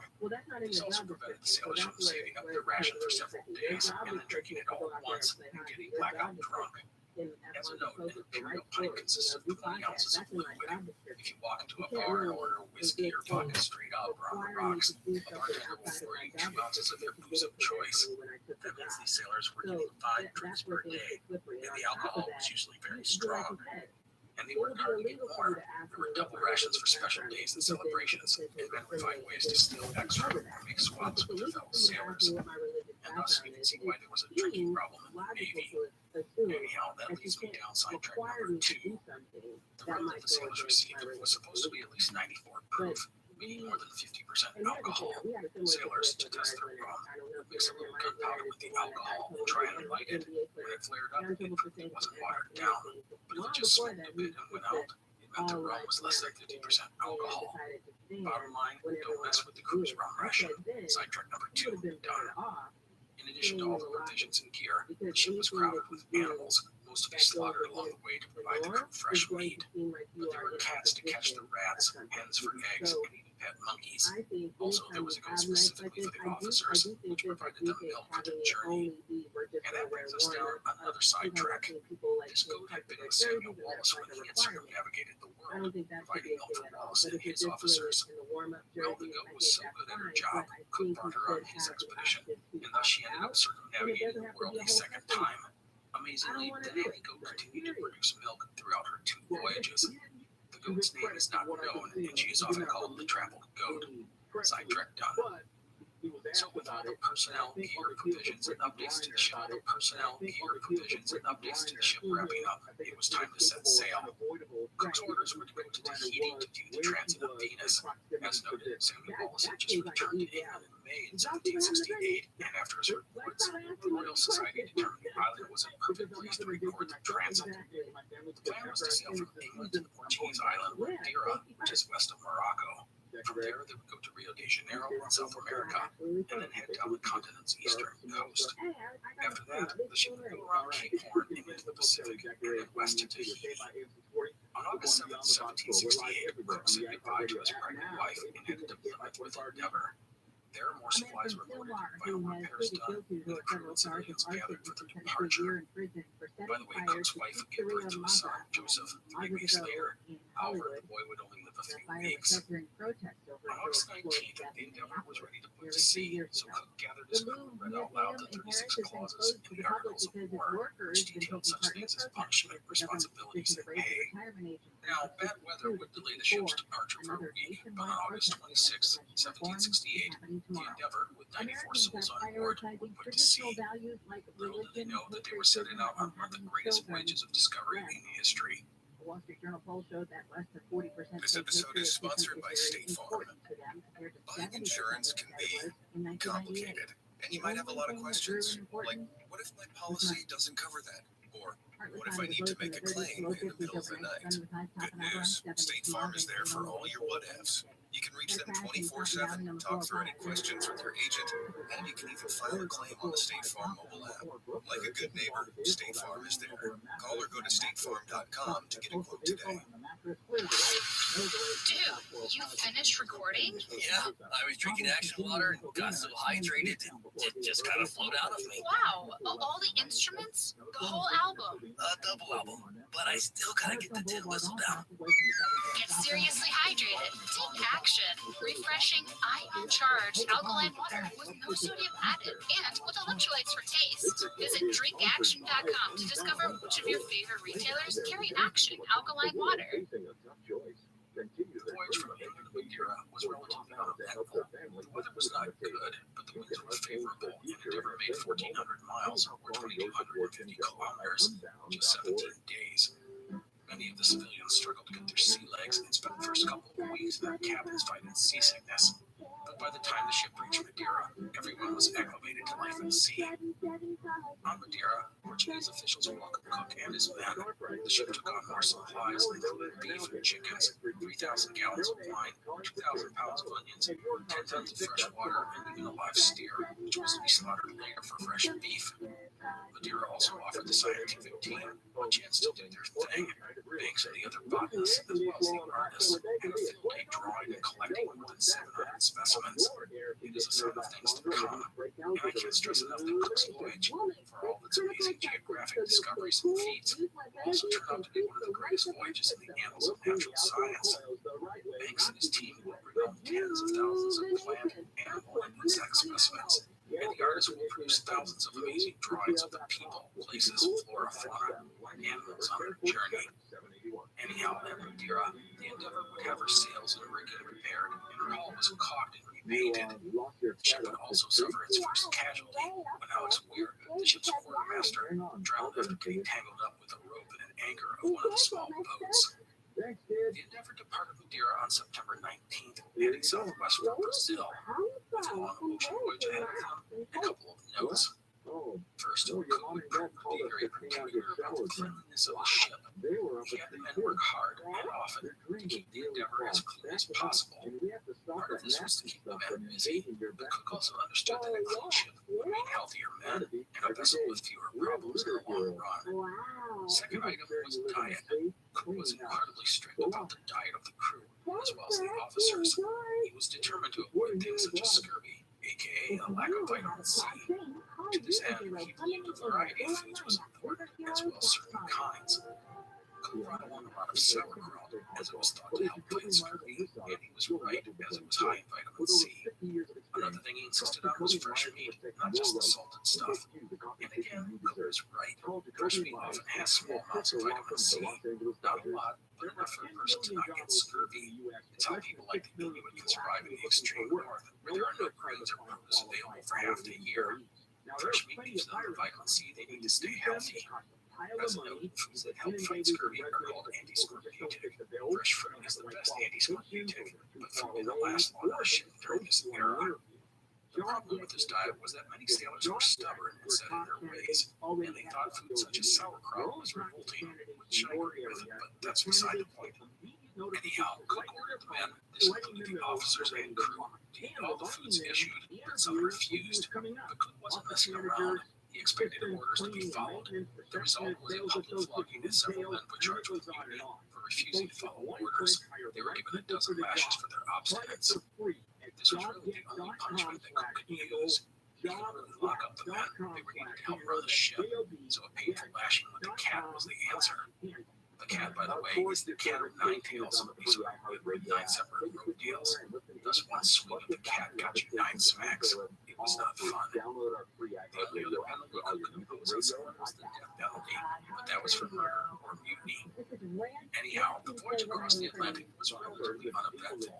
As the ship crossed the equator, the temperature and the humidity soared. Books and leather got moldy and metal rusted. You definitely have to endure the doldrums, basically an area with no wind and weak currents, meaning the ship just sits there and roasts in the sun. It was a bit maddening. There was, and thankfully, did not last too long. One levity occurred when the ship crossed the equator. There was a tradition that said that anyone who was crossing it for the first time had to get hitched to a rope and dumped in the ocean. This included everyone on the ship, civilians, officers, and seamen alike. The only way to avoid the dunking was to sacrifice 4 days of grog. Joseph Banks elected the latter, as did Cook. Many of the sailors, however, took their dunking stoically rather than give up their rum. The event was, of course, turned into a big party, everyone drinking too much. Thus, most of the crew ended up drunk and cheering on each man who got dropped into the ocean. Those wacky sailors. The Endeavour sighted the Brazilian coast on November 8th. The ship was greeted by some local fishermen who swapped their entire catch for just under £1 of English currency, paid for by Joseph Banks. Banks turned the catch over to the ship's cooks for a feast that night. Endeavour reached Rio de Janeiro on November 14th. Brazil was a Portuguese colony, and Cook expected a friendly welcome, just like he had received in Madeira. He figured he'd add food, water, and other supplies, and the naturalists would be able to explore the area and collect samples. However, he would have no such luck. Brazil was one of the last colonies of Portugal's once vast empire, and the local viceroy, Marques de Azevedo, had been warned to be suspicious of the British as they were looking to expand their overseas empire. In Cook's story of going to observe the transit of Venus, who sends a warship to do science work? This reeked like yesterday's sauerkraut. Thus, the viceroy treated Endeavour and her men as spies. Although, to be fair, he was suspicious of pretty much any foreigner, not just the British. Cook would end up sparring with the viceroy, trying first to be polite and logical, then frustrated, then outraged. But Azevedo was implacable. The English were not welcome. Even Joseph Banks, who was eager to go explore the Brazilian countryside, was thwarted by the viceroy, despite turning on all his charm and playing all his nobility cards. All that Banks and his team could do was go ashore a few times in the night and collect a limited number of specimens, woefully inadequate in his eyes. And thus the 3-week stay in Rio was not fruitful. No supplies, no chance to relax on shore, just frustration. To top it off, one sailor, Peter Flowers, fell into the harbor from a ship and drowned. Alcohol was believed to be related to his death. He was replaced by a local Portuguese sailor, eager for some adventure and steady pay. Also, one crewman tried to desert, but was caught in the process. He was flogged for his efforts. In the end, Cook headed south on December 7th, feeling humiliated by the Portuguese viceroy and without any additional supplies. Thankfully, the ship was very well stocked, so it would not affect the expedition. From Rio, the voyage down the eastern coast of South America was a long one, over 2,500 miles, or 4,000 kilometers. Along the way, the temperature slowly dropped until the men on deck were forced to wear jackets due to the cold, and no man was allowed to be on watch for more than 4 hours due to the frigid weather and the storms. We cannot forget about the storms. The further south you ever went, the worse the weather got. On Christmas Day, the entire crew celebrated with extra portions of rum, which got everyone roaring drunk. Joseph Banks would write of the day, quote, Christmas Day, all good Christians, that is to say, all hands, get abominably drunk, so that at night there was scarce a sober man on the ship, end quote. Banks, by the way, was always persistent regarding his desire to go ashore and collect more plant and animal specimens. The cook kept his eye on the prize. He needed to get to Tahiti, not linger on the South American coast. Banks had hoped to land in the Falkland Islands, but could only live close enough to see the archipelago, which frustrated Banks terribly. They did, however, get their first sighting of a penguin. Now, Banks would still be able to collect samples from the ship, birds, insects, whatever came his way. On December 30th, a swarm of butterflies and moths and other insects were caught in the ship's sails. In exchange for a bit of rum, Banks got some of the sailors to help out by collecting as many as they could. Some of the samples would turn out to be new to science. All this demonstrates the passion and curiosity that Banks and the rest of the civilians had for the natural sciences. Banks was known to stand on the deck of the ship hours at a time in bad weather just to collect some bugs and moths or whatever. He may have been a rich dandy, but he was not afraid to work hard at his profession. In early January 1769, the Endeavour would approach Tierra del Fuego, the land of fire. Tierra del Fuego is an island and the Strait of Magellan runs along its northern shore. It is the southernmost point in South America. Cook would lead the ship to the south of Tierra del Fuego. There you find another short channel, Likeforlike Strait. This was a passage between Tierra del Fuego and Isla de los Estados. This channel is not long, only about 15 to 20 miles, and once through, the ship just had to keep going around the tip of South America, aka Cape Horn, to reach the Pacific. Why take this route instead of the Strait of Magellan? The answer was speed. The Strait of Magellan is a 350-mile or 565-kilometer maze. It takes time and patience to make the passage, although it's safer than just going around Cape Horn, which often was racked by storms. Cook had studied the logs of other ships sailing through the Magellan Passage and decided he could save weeks by going around Cape Horn. Thus, Cook would try to get Endeavour through the Lumiere Strait, but the winds repeatedly forced him back. He had never encountered such ferocious waters in his life. Finally, on January 15th, the winds calmed and Cook made another run into the strait. Endeavour would make it. Once on the other side of the strait, Cook anchored in a bay and let some of the men go ashore. The English were quickly visited by the local natives who wore sealskin clothing and lived under terrible hardships. The English would give them gifts and invite them onto Endeavour, while the crew would gather timber and water.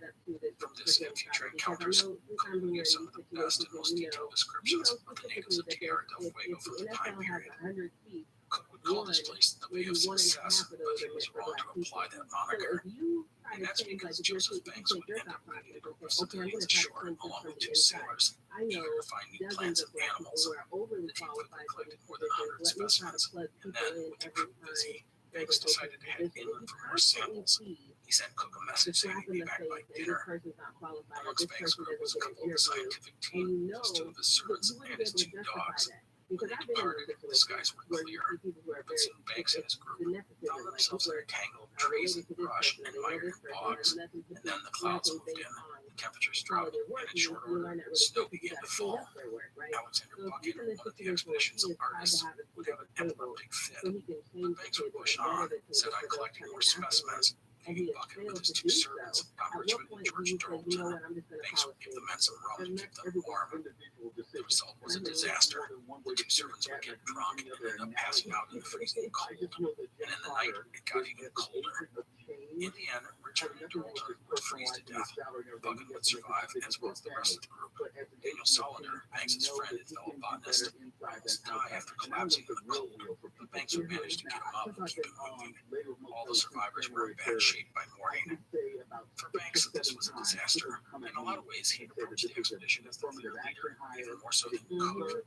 He was a gentleman of the highest order. People, he felt, would naturally gravitate towards him as a leader, and to an extent, they did. Banks' foolish excursion had cost 2 men their lives. All the charm and money in the world couldn't explain that away.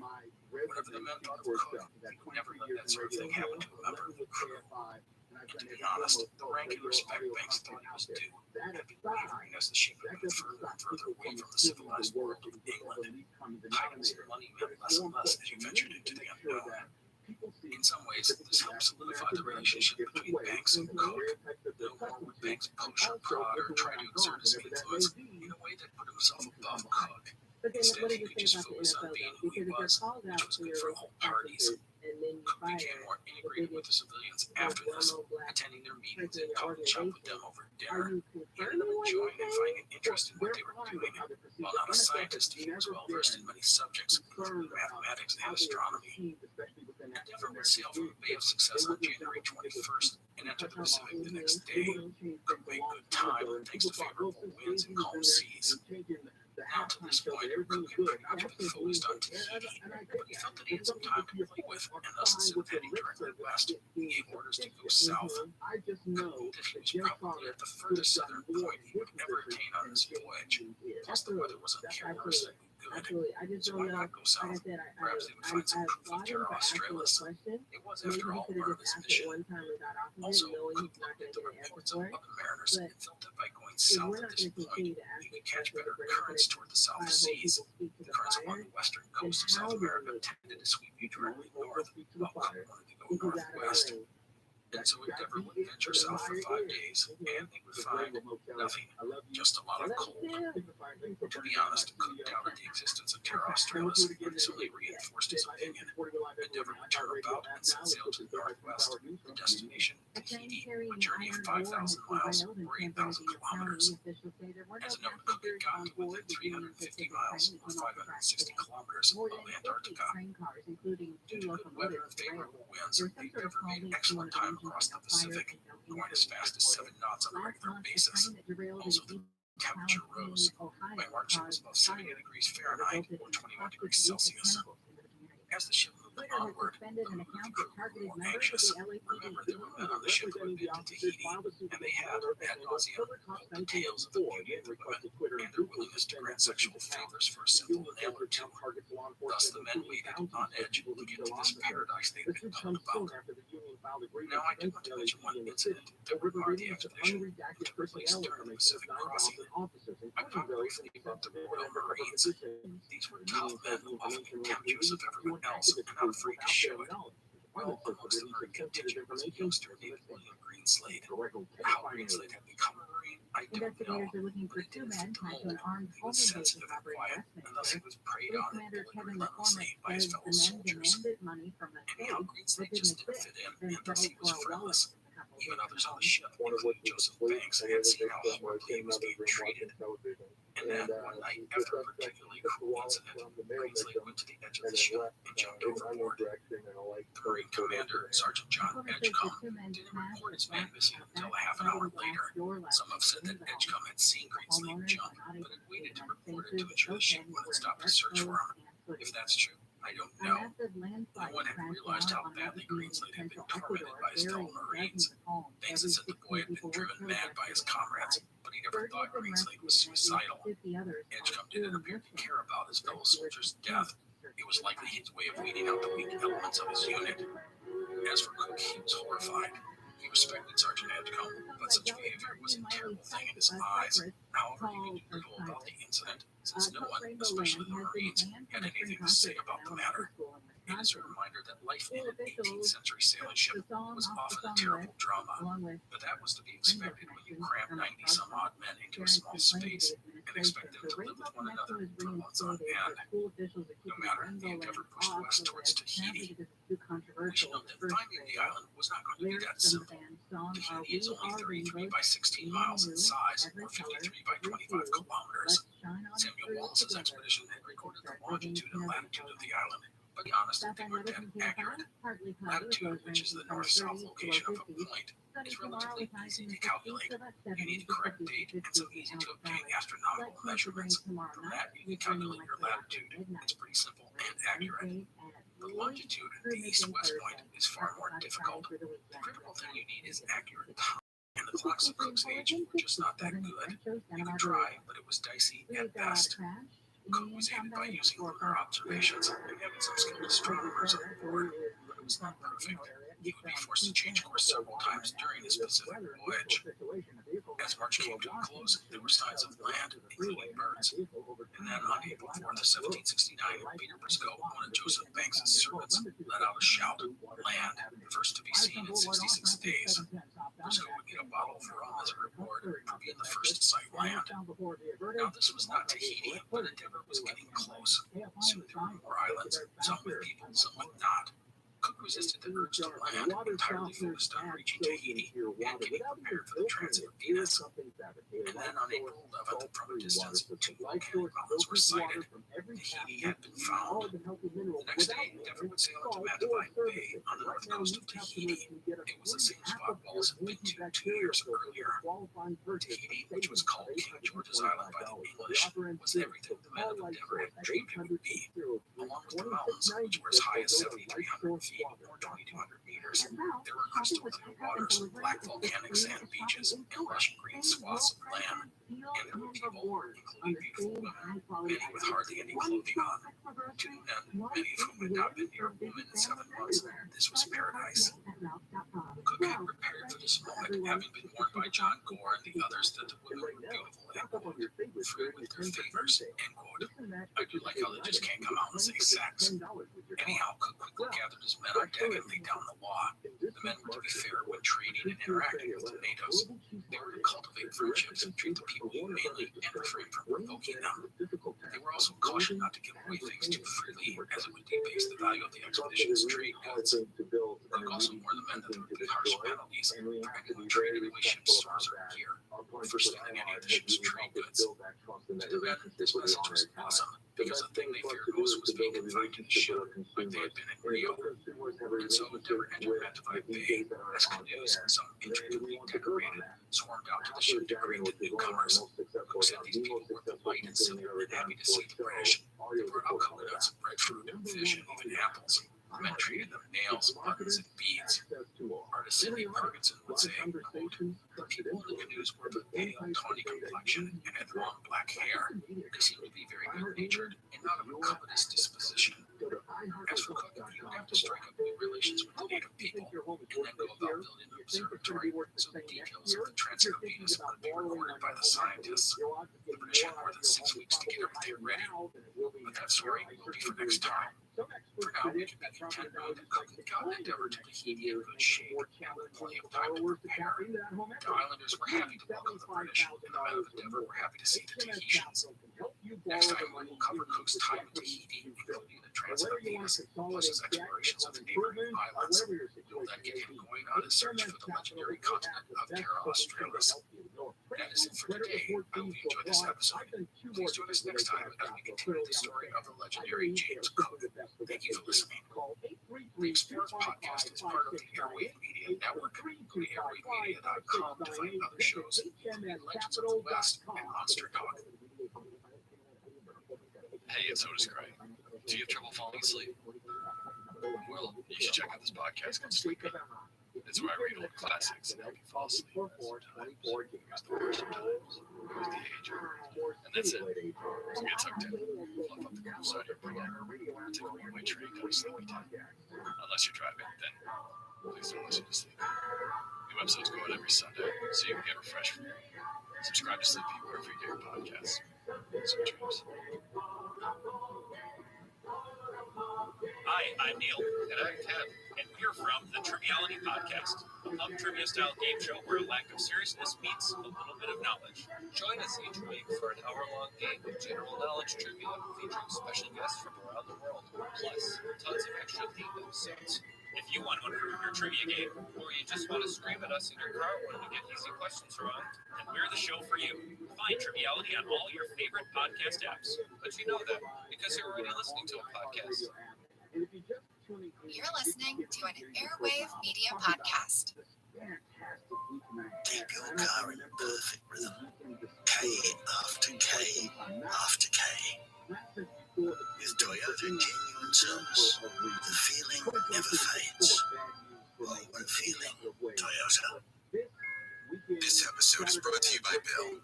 You dug through your folders, questioned the receptionist, emailed your boss, and it's official. You stumbled stumbled upon another missing invoice mystery. Instead of putting on your detective's hat, go digital with Bill. Everything is stored and timestamped online, so you never lose another invoice or payment again. Request a demo today at bill.com/Spotify. I didn't know who us was, but it was Amy, so that was good enough for me. But we were talking about going to exactly when they were quite some time, but we just never had the correct circumstances. Hello, and welcome to the Explorers Podcast. Today is part 3 in our series on James Cook.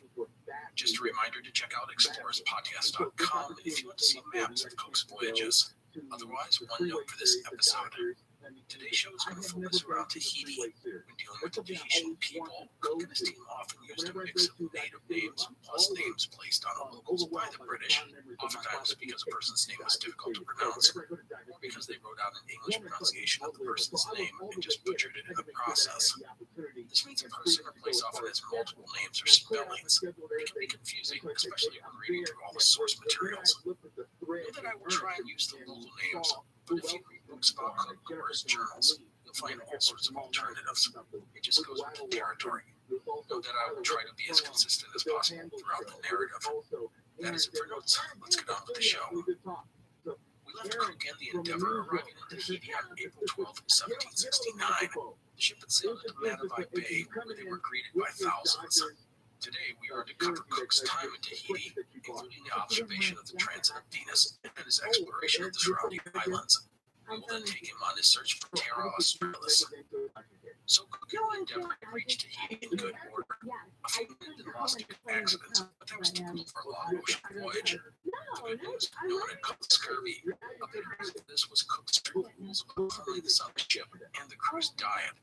Cook's insistence on the men eating certain foods to combat scurvy, such as fresh meat and sauerkraut, had paid off. In this time, Cook's personality had emerged, and it very much reflected his early experiences of his time in Canada during and after the 7 Years' War.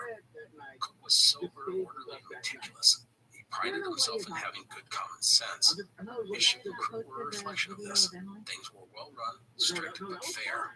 The crew respected their captain, and perhaps his background helped him. We can't forget that Cook was a commoner who worked his way up to the rank of commander. That was a rare thing. I don't doubt the men felt a certain kinship to him and pride because of their shared background and what he had accomplished. And so as the crew of Endeavour sailed Matavai Bay and got their first look at the Polynesian paradise, they found it was everything they had been told. There were picturesque mountains and rivers, black volcanic sand beaches, crystal clear waters, thick green forests, and friendly people, which included beautiful women. And so, after instructing his men how they were to engage with the islanders, Cook went about his business.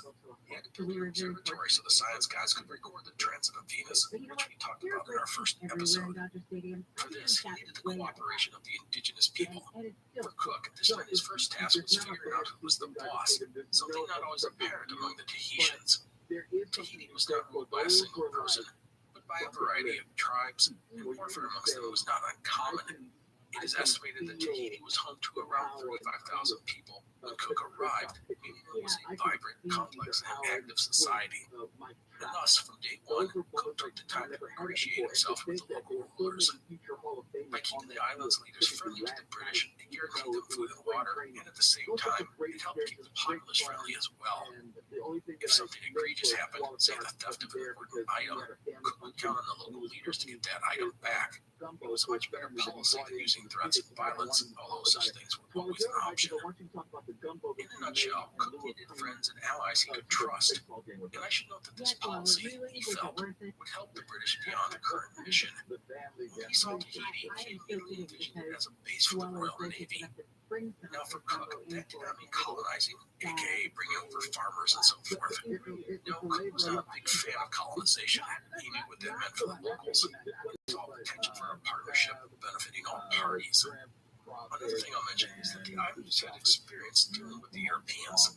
Samuel Wallace had been here 2 years earlier and spent weeks amongst the Tahitians. When Cook learned that other ships had arrived in the past 2 years, he thought these were the Spanish, but in reality it was the French under Louis Antoine de Boisdel, who was in the process of becoming the first Frenchman to circumnavigate the world.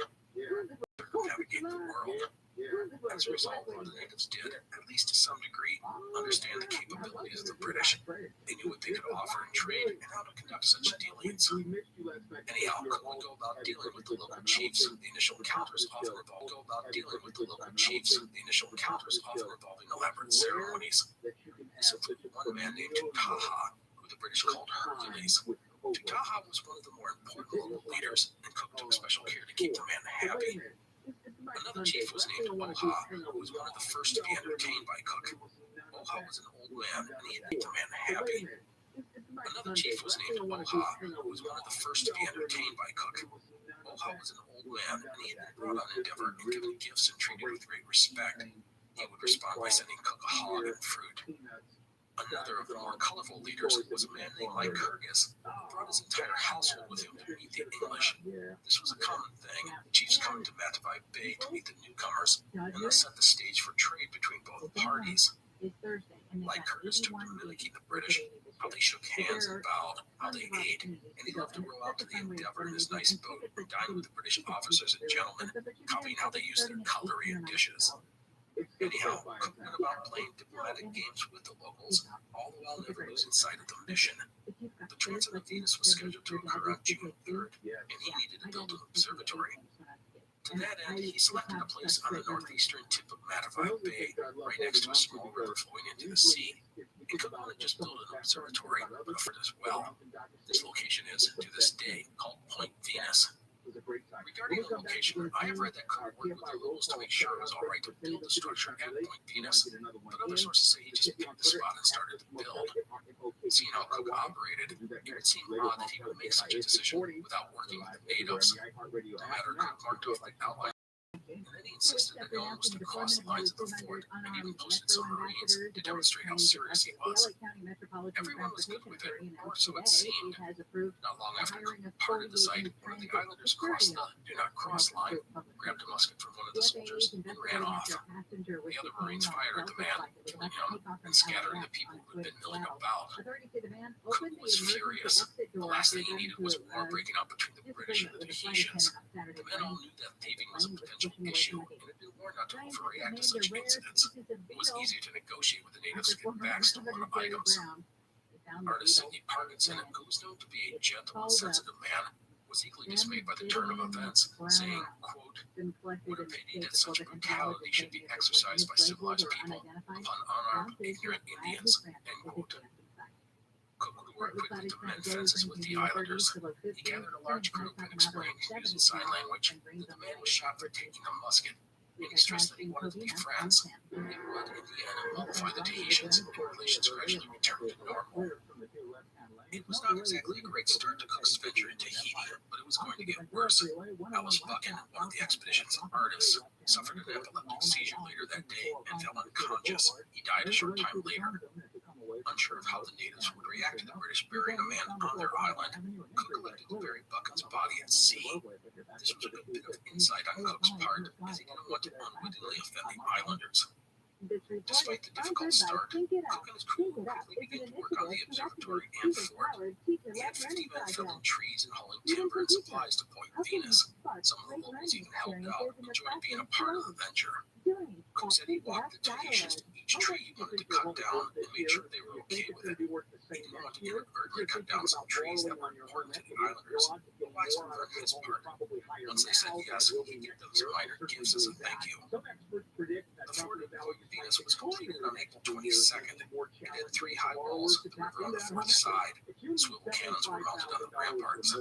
There was a dining tent, living quarters, forge, and magazine, plus a room for the officers and gentlemen of the Endeavor. Next, they went about setting up the telescopes and other scientific gear and preparing for the June 3rd transit of Venus. And so, as the fort and observatory were being built, I want to talk about a few other aspects of the expedition.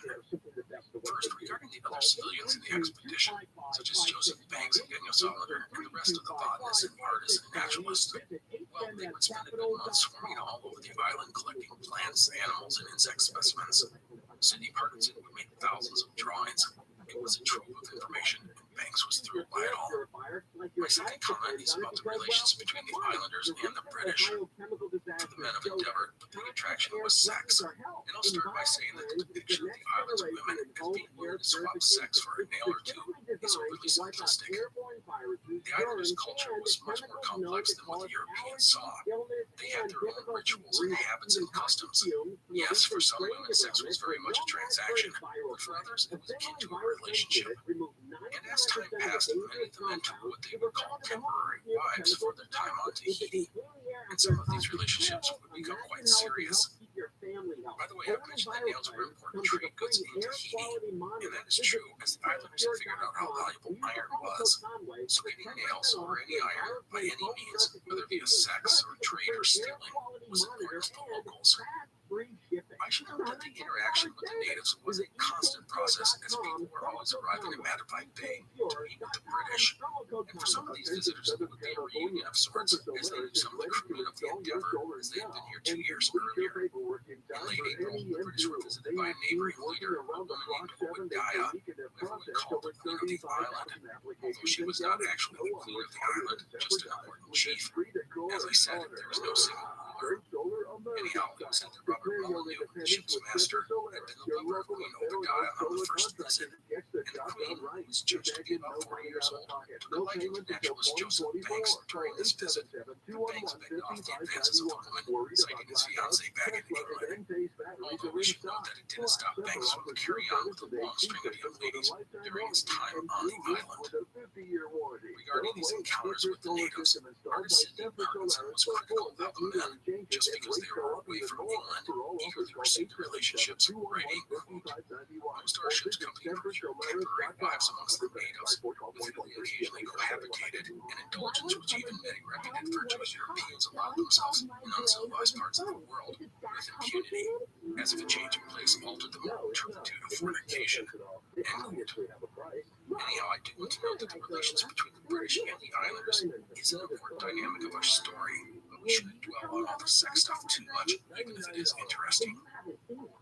So, as time passed, the fort and observatory were built, the botanists collected their samples, and the artists drew illustration after illustration. And while relations with the locals was mostly good, there were some issues that arose for Cook and the expedition. The first thing I'll mention was an outbreak of venereal disease, the result of all the relations between the crewmen and the islanders. At one point, 24 seamen and 9 Marines were diagnosed with the disease. As his crew had been vetted prior to departing England, Cook incorrectly blamed the Spanish for infecting the natives, who were now in turn infecting his men. The interesting twist here was that it wasn't actually venereal disease that was infecting the Europeans. The disease the men were suffering from was yaws, a chronic bacterial infection that affects the skin, bone, and cartilage. It is highly infectious and common in tropical environments. Another issue, as always, was drinking. At one point, Henry Jeffs, the butcher, got drunk and he tried to buy Chief Light Curtis's stone axe. When the offer was refused, the butcher threatened to cut Light Curtis's wife's throat. Jeffs was flogged the next day, the chief and his wife present for the punishment. A third growing issue was thieving. The scene began in waves and it frustrated Cook to no end.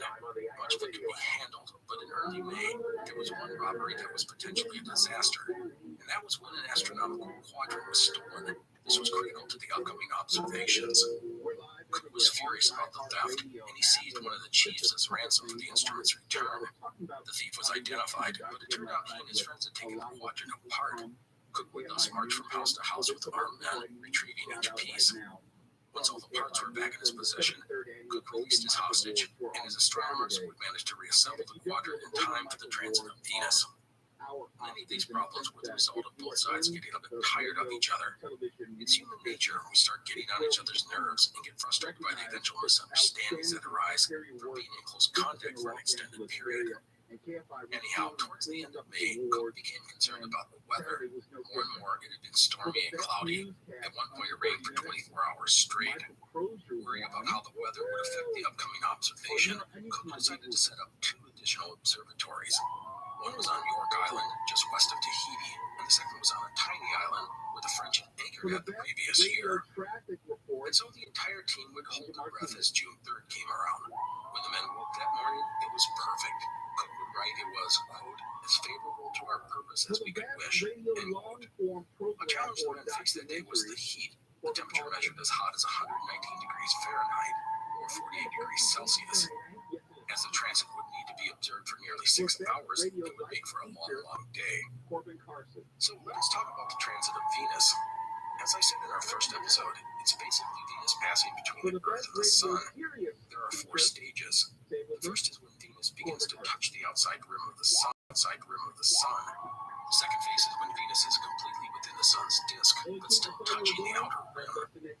In the third phase, Venus crosses the Sun and touches the opposite rim. The final phase is when Venus exits the Sun, but is still touching the outer rim. And so the transit of Venus began.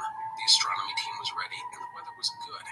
And so the observation of the transit of Venus, which started at 9 hours, 25 minutes, and 42 seconds in the morning, began. It ended at 3 hours, 14 minutes, and 8 seconds in the afternoon. And the results? Well, let's just say they were problematic. Venus was not this sharp disk against the Sun as they had anticipated, but a dusky dot with obscured edges. It was originally thought there were storms on Venus that caused this murky effect, but in reality, it was something called the black drop effect. The smearing of Venus is caused by turbulence in the Earth's atmosphere. The black drop effect would be observed all over the world and would, mostly, make the observation of the transit of Venus a failure. The Royal Society would eventually blame Charles Green, the chief astronomer, for the problems, but there was really nothing anyone could have done. We'll talk more about the issues with the transit of Venus when we get Endeavor home, which means a later episode. But you know what? Cook had done his job. No matter what anyone else had thought about the transit, he had gotten them into Tahiti and completed the first phase of his mission. Keena Thompson, I have a problem with you. Yes, you. None of y'all told me that Auto Trader has millions of new and used cars that I can shop from home. I thought we were friends. I put smiles on your face, but I'm not smiling.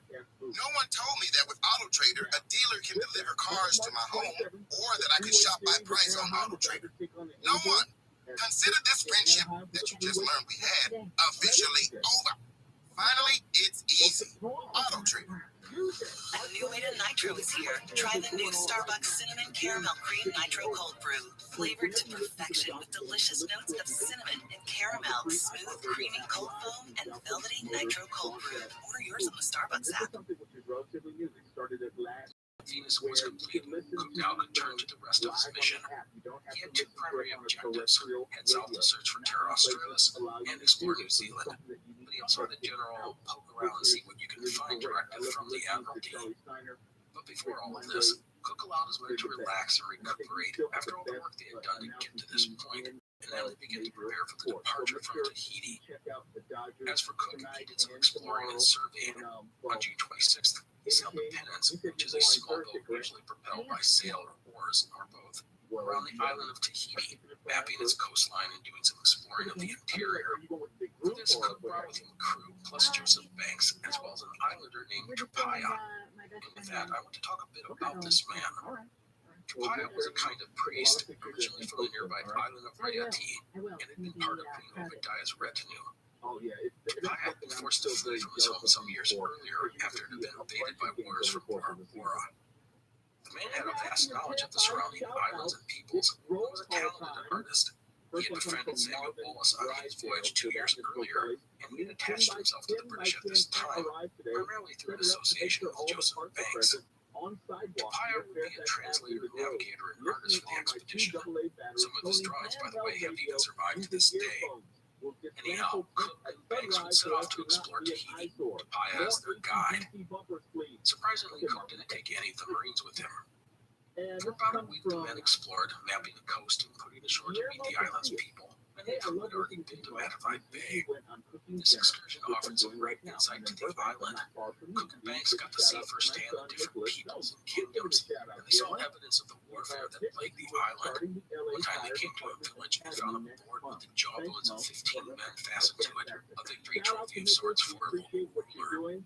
Cook also describes finding some large and impressive marae, which were religious sites. He describes some of them in detail, including one with a step pyramid of stone and coral. In early July, preparations were begun in earnest to continue the mission.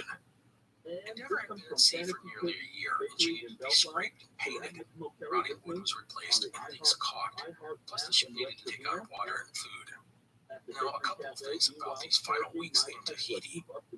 First, while the interactions between the islanders and the British remained cordial, there were signs the relationship was frayed. Thieving became more and more of a problem as the islanders got bolder and better at pilfering stuff from the crew. Amongst the items stolen were a musket, a pair of pistols, a sword, and a rake. Cook's patience was being severely tested, and he responded by having his men seize 22 native canoes and threatened to put them to the torch if all the stolen items weren't returned. It was the most extreme position Cook had taken with the natives, and showed how frustrated he was getting. In the end, the British got a few minor items back, but nothing much. Cook, whose temper was fierce when unleashed, rolled in his rage. It wasn't worth angering the Tahitians. Remember, he envisioned Tahiti as a British naval base, and he wanted to depart the island on good terms. The second thing I want to mention goes back to the relationship between the men of the ship and the island's women. Well, on July 9th, two of the expedition Marines disappeared. Both had fallen in love with local women, and with the departure of Endeavour imminent, they decided they would rather stay on the island rather than return to England. Thus, they had fled into the mountains with their lovers. Cook, as you can imagine, was not going to let any of his men desert. As the islanders were complicit in the desertions, Cook took the drastic step of detaining several of the local chiefs, including Obadiah. The next day, a group of men headed ashore to bring back the two wayward Marines. However, the natives got wind of what the British were up to, and they seized and disarmed the group. There were no injuries. So each side had their own hostages. What was next? Well, Cook decided a show of strength was in order, and he sent another party ashore, this time of heavily armed Marines. That would end the matter. They would come back with the deserters, and all the hostages on both sides would be released. The two deserters would be flogged for their actions. And so as Cook got ready to depart, he could look back on the previous months with satisfaction. He had gotten Endeavour to Tahiti in good order, had surveyed the island, helped the botanists do their thing, and set up the observatory to study the transit of Venus. He'd also kept pretty good relations with the local people, although he had gotten pretty close to unleashing his fury on them a few times. The truth is that Cook looked at the islanders sort of like a father would his children. These were mostly friendly people, but they lacked leadership and guidance, and Cook had seen himself as that wise and powerful father figure. Anyhow, the British would finally depart Tahiti on August 9th, 1769. With them was Tupaya, who was joining the expedition at the invitation of Joseph Banks. Tupaya brought with him his own servant, a boy named Tiata. Cook was not thrilled at the idea of bringing a native on the ship, but he realized that Tupaya's skills as a navigator and translator may be valuable in the future. From Tahiti, Cook's mission was to go south and search for Terra Australis, but first he elected to do some exploring of the region's islands. Endeavour would head west, coming into contact with various islands. This included Bora Bora and Raiatea, the latter the home of Tupaya. Today we call these islands, which include Tahiti, the Society Islands. There are 14 of them. At Raiatea, the native people were initially aggressive towards the English, but with Tupaya interpreting, the two peoples eventually came to an understanding, and all was well. On Bora Bora, the islanders were enthusiastic to trade and interact with the British. No matter where they went, Banks and Solomon would go ashore and collect specimens for their growing collection. In Sydney, Parkinson broke out a sketchbook and recorded all that he could see. Also, Cook would inquire with the natives about any lands to the south. No one could give him a firm answer. Now, not every island proved to be friendly to the British, and Cook steered never clear of any locations where the natives were threatening. Once Endeavour sailed past the Society Islands, it was time to turn south and search for Terra Australis. I've talked about Terra Australis on this podcast on numerous occasions. The idea of a hidden southern continent dated back nearly 2,000 years. The theory of Terra Australis was that the land of the northern hemisphere should be balanced by the land in the southern hemisphere. No one had ever been to Terra Australis, although men had claimed to have had glimpses of fog-shrouded lands to the south.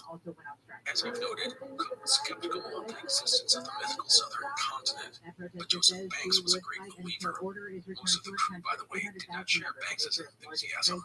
This meant that they were heading back into the cold. And so Endeavour would sail south, the temperature dropping day after day. Much of the livestock on the ship, pigs and chickens, would succumb to the cold and lack of proper fodder. produce from Tahiti, such as yams and plantains, began to spoil. On August 25th, there was a small celebration marking the one-year anniversary of the party in England. A big piece of Cheshire cheese was taken from the stores, as well as barrels of porter. Indian stores of rum were broken out. Banks would say, quote, "We live like Englishmen and drink to the health of our friends in England," end quote. The men continued to find ways to drink too much, to their end. In the celebration, the boatswain's mate, John Reading, drank 30 ounces of raw rum. That's 1.5 imperial pints. He was found dead the next day. Cook never would continue south, but the weather grew worse and worse each day. Cook reported strong gales and heavy squalls of rain, and no sign of land. A cloud bank here and there offered help, but they were nothing in the end. Cook's order said he was to sail to 40 degrees south in search of Terra Australis, and on September 2nd, he had reached that point. He had traveled more than 2,400 kilometers, or 1,500 miles, from Tahiti, and he had found nothing. In the waters to the south held no promise of finding land anytime soon. Here at the 40 degrees south mark is where ships encounter what is called the roaring 40s. Strong westerly winds generally found between the latitudes of 40 and 50 degrees south. They are nasty and dangerous and best avoided, even to this day. And thus the search for Terra Australis was mostly over. Cook, ever the stickler for orders, had completed his mission by reaching 40 degrees south. He wasn't going to go any further, not in this weather. Later writing, quote, "We had no prospects of meeting land, and the weather was so very tempestuous, I laid aside this design," end quote. Now Cook didn't quite give up his search for Terra. Instead, sailing along the 40 degrees south mark, he went in a circle, first going east, then northwest, and then southwest, even crossing his own path more than once. There was no land to be found, and thus Cook would order Endeavour to set a new course. This towards New Zealand, the land first visited by Apple Tasman more than 100 years earlier. No European had returned since Tasman, but that was about to change. And I should note that it was possible that New Zealand was part of Terra Australis. Tasman had speculated such a thing, but we shall see. So with Endeavour pushing northwest towards New Zealand, that is where we believe things were today. Cook had, thus far, completed 2 facets of his mission. He had successfully reached Tahiti and allowed the scientific team to observe the transit of Venus. The results were mixed, but that was not the fault of Cook or anyone else on the expedition. Cook had also surveyed Tahiti, established decent relations with the natives, and mapped some of the surrounding islands. His team had collected thousands of specimens and documented the people of these islands. He had then proceeded south in search of Terra Australis, finding nothing but cold and wind and disappointment. Next time, we will get Cook to New Zealand. After that, the man will freelance a bit, and in the process become the first European to reach the eastern shores of Australia. So join us next time for the fun. That is it for today. Thank you for joining us. I hope you and your friends and family are doing well. Please take care. The Explorers podcast is part of the Airwave Media Network. Go to airwavemedia.com to find other great shows, including 2 full podcasts, Movies That Made Me and Movie Therapy. I'm Gavin Whitehead, host of The Art of Crime, a history podcast about the unlikely collisions between true crime and the arts. Season 1 is titled The Unusual Suspects, Artists Accused of Being Jack the Ripper. It profiles 6 renowned artists who have fallen under suspicion as the Whitechapel murderer. Lewis Carroll, yes, that Lewis Carroll, is the one best known to us today. To find out who the other unusual suspects are and why they've been named as Ripper candidates, subscribe to The Art of Crime wherever you get your podcasts. Hey, it's Otis Gray. Do you have trouble falling asleep? Well, you should check out this podcast called Sleepy.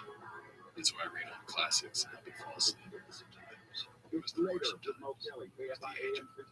that's it. So get tucked in, fluff up the cold side of your pillow, and take a one-way train down to Sleepy Town. Unless you're driving, then please don't listen to Sleepy. New episodes go out every Sunday, so you can get refreshed frequently. Subscribe to Sleepy wherever you get your podcasts. Sweet dreams. You're listening to an Airwave Media Podcast.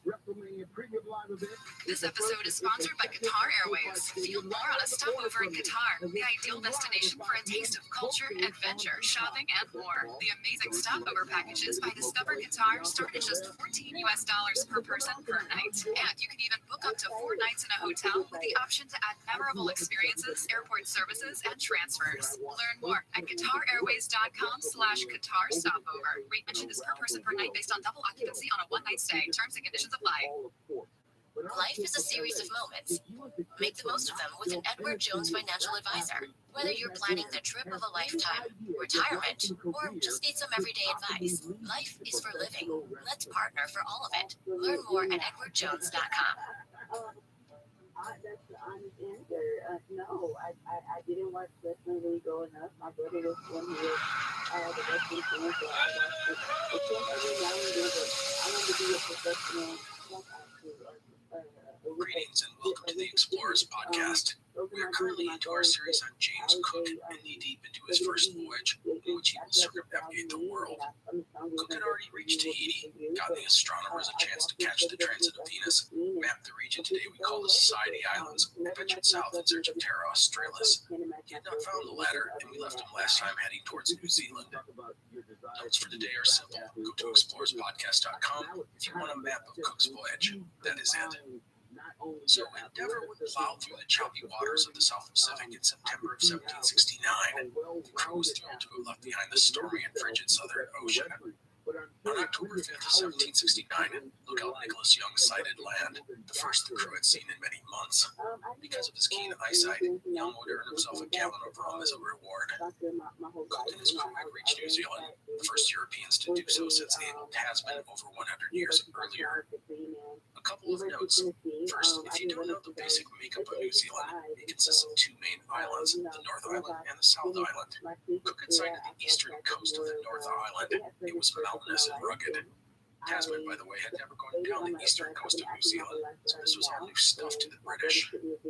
Second note, some people believe that New Zealand was part of Terra Australis. Naturalist Joseph Banks was excited about what lay before them, writing, quote, "All hands seem to agree that this is the continent we are in search of," end quote. Despite Banks' enthusiasm, Cook was skeptical that this was the southern continent. Endeavour would have to fight some unfavorable winds, so it took a few days for the ship to actually reach the coast. Cook arrived in a small bay next to a river that was part of a much larger bay, which today we call Hawke's Bay. It is located roughly halfway up the coast of the North Island. The first thing the British took note of were signs of habitation. Cook wrote, quote, "We saw in the bay several canoes, people upon the shore, and some houses in the country," end quote. Native people were a good sign. It meant that there was likely food and water, which the ship needed badly. But any encounters with indigenous peoples were a risky affair. Cook lead 2 boats ashore, landing on the bank of a river. These natives were the Maori, and many were marked by distinctive tattoos. Abel Tasman had encountered some Maori on his voyage, and things had not gone well. The Maori were a fierce and protective people, and several of Tasman's men had been killed and eaten. Cook and his men knew these stories, so they were wary. So when Cook and his heavily armed Marines came ashore, the Maori fled. Cook and others on his team went to examine the huts of the Maori, and while they were doing so, shots rang out. Cook rushed out to find a dead native near the boats. Apparently, a group of Maori had approached the boats, and the guards had fired a couple of warning shots to scare them away. But the men had pressed forward, raising their weapons in an aggressive manner. A guard had thus shot one of the natives, the rest fleeing. The dead man's name, by the way, was later identified as T. Merrill. I am not sure if I pronounced that correctly. Anyhow, T. Merrill was the first Maori killed by Europeans. The next day would bring more drama between the English and the Maori. A large group of the latter would gather on the beach at a spot where their fellow tribesmen had been shot. They were shouting at the British in a warlike manner. Cook responded by sailing his boats toward the shore, landing on the opposite side of the river from a small village. Cook then got out of the boat and led a group of men to the bank in an attempt to talk to the Maori from across the river. Tupaya, the native brought from Tahiti, acted as translator. Tupaya, by the way, understood the Maori, who spoke a Polynesian language similar to the people of Tahiti and the surrounding islands. From Tupaya, Cook tried to reason with the Maori, saying they wanted to trade and be friends. The Maori continued to gesture aggressively, and then one of the men would dive into the river, swimming towards the British. Others followed, and soon a host of men were splashing across the river. Cook had a group of men around him, including Joseph Banks, Charles Green, the astronomer, and Tupaya. As the first of the Maori approached, Cook tried to hand them gifts, including nails and beads, but the Maori appeared only interested in the muskets of the British, no doubt fascinated with them after seeing the death they could produce the previous day. And then one of the Maori reached towards Charles Green and took his sword out of its sheath. Sensing things were getting out of hand, Cook gave the word to fire. Banks fired first and then others. One Maori man was killed, 3 others wounded. The rest fled in the face of such weapons, which they'd never seen in their lives. Cook ordered his men back to the ship and elected to get out of there. He wanted to find better anchorage and friendlier natives. But it wasn't long before Endeavor came upon a pair of canoes and 7 men out fishing. Cook figured that this was his chance. He'd bring the men on board and give them a bunch of cool things and send them back to their people. They'd see the British only wanted to be friends. Well, that was easier said than done. The Maori fought back when the British tried to manhandle them, and soon shots were fired. 4 natives would be killed, the others captured. Cook would have these captives treated well, giving them gifts including cloth and beads. They were then released. All in all, it had not been a good start to their time in New Zealand.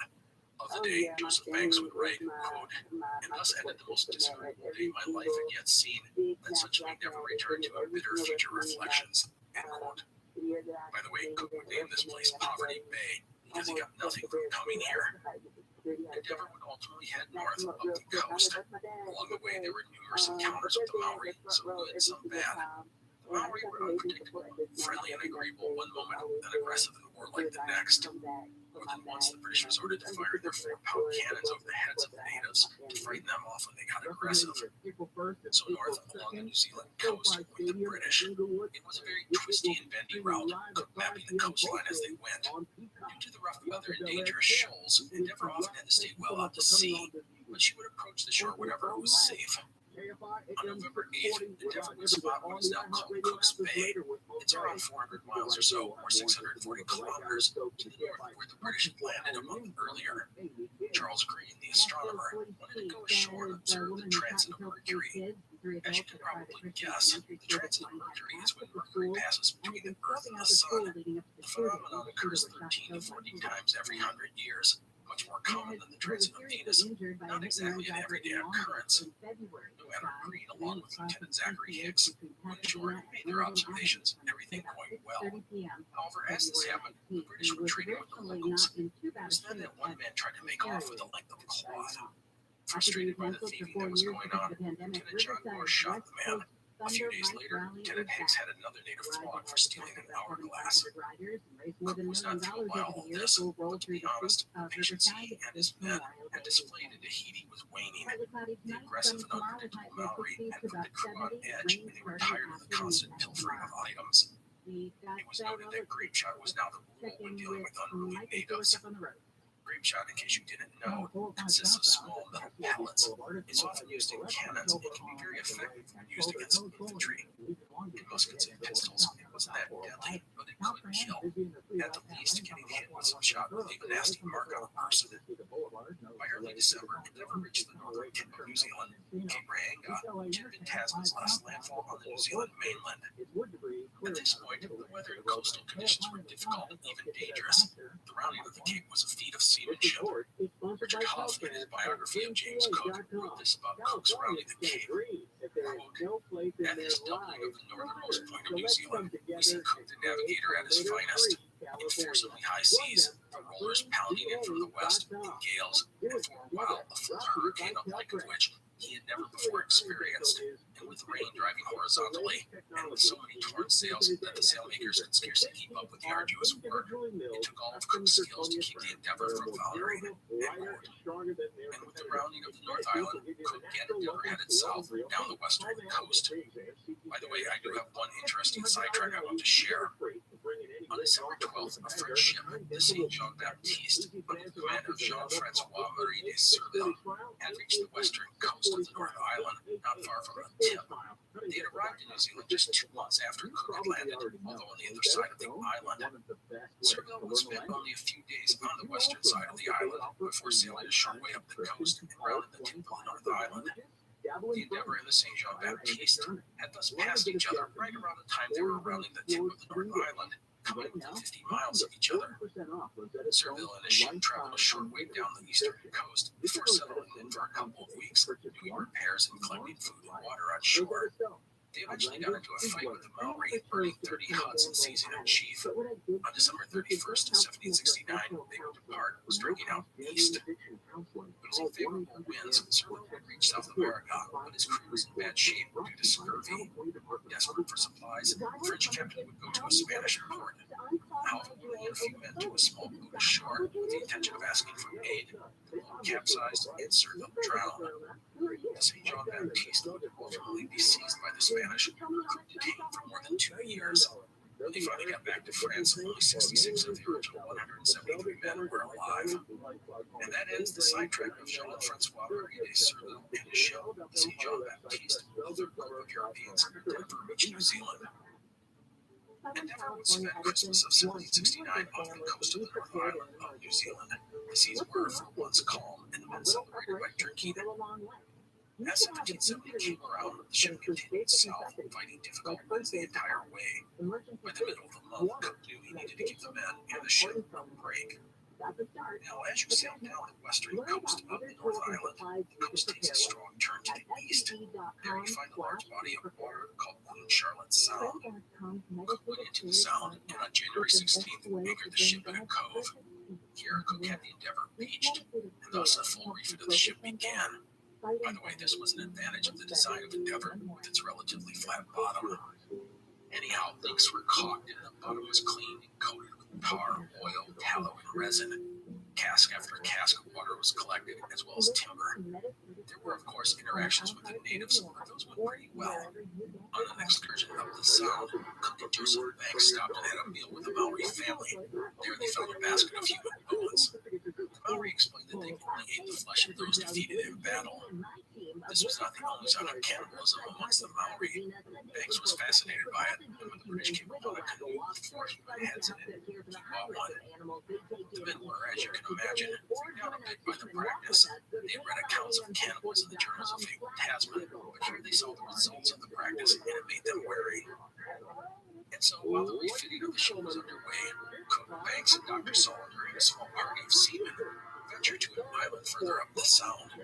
Now, I want to mention that Abel Tasman had, over 100 years earlier, not gone this far into the Sound, and thus he had not seen what was about to occur. The British would march to the top of a high hill on the island, which today is called Rabbi Island, to collect botanical samples. But from the top of the hill, Cook discovered something very illuminating. He saw a passage to the east, leading to a wide expanse of open sea. The passage was only 22 kilometers, or 14 miles wide, at its narrowest point. It was then that Cook knew that he had just circumnavigated an island, which we now call the North Island, and he was becoming more and more convinced that the land to the south was an island as well. The strait, by the way, is now called the Cook Strait. It separates the North and South Islands.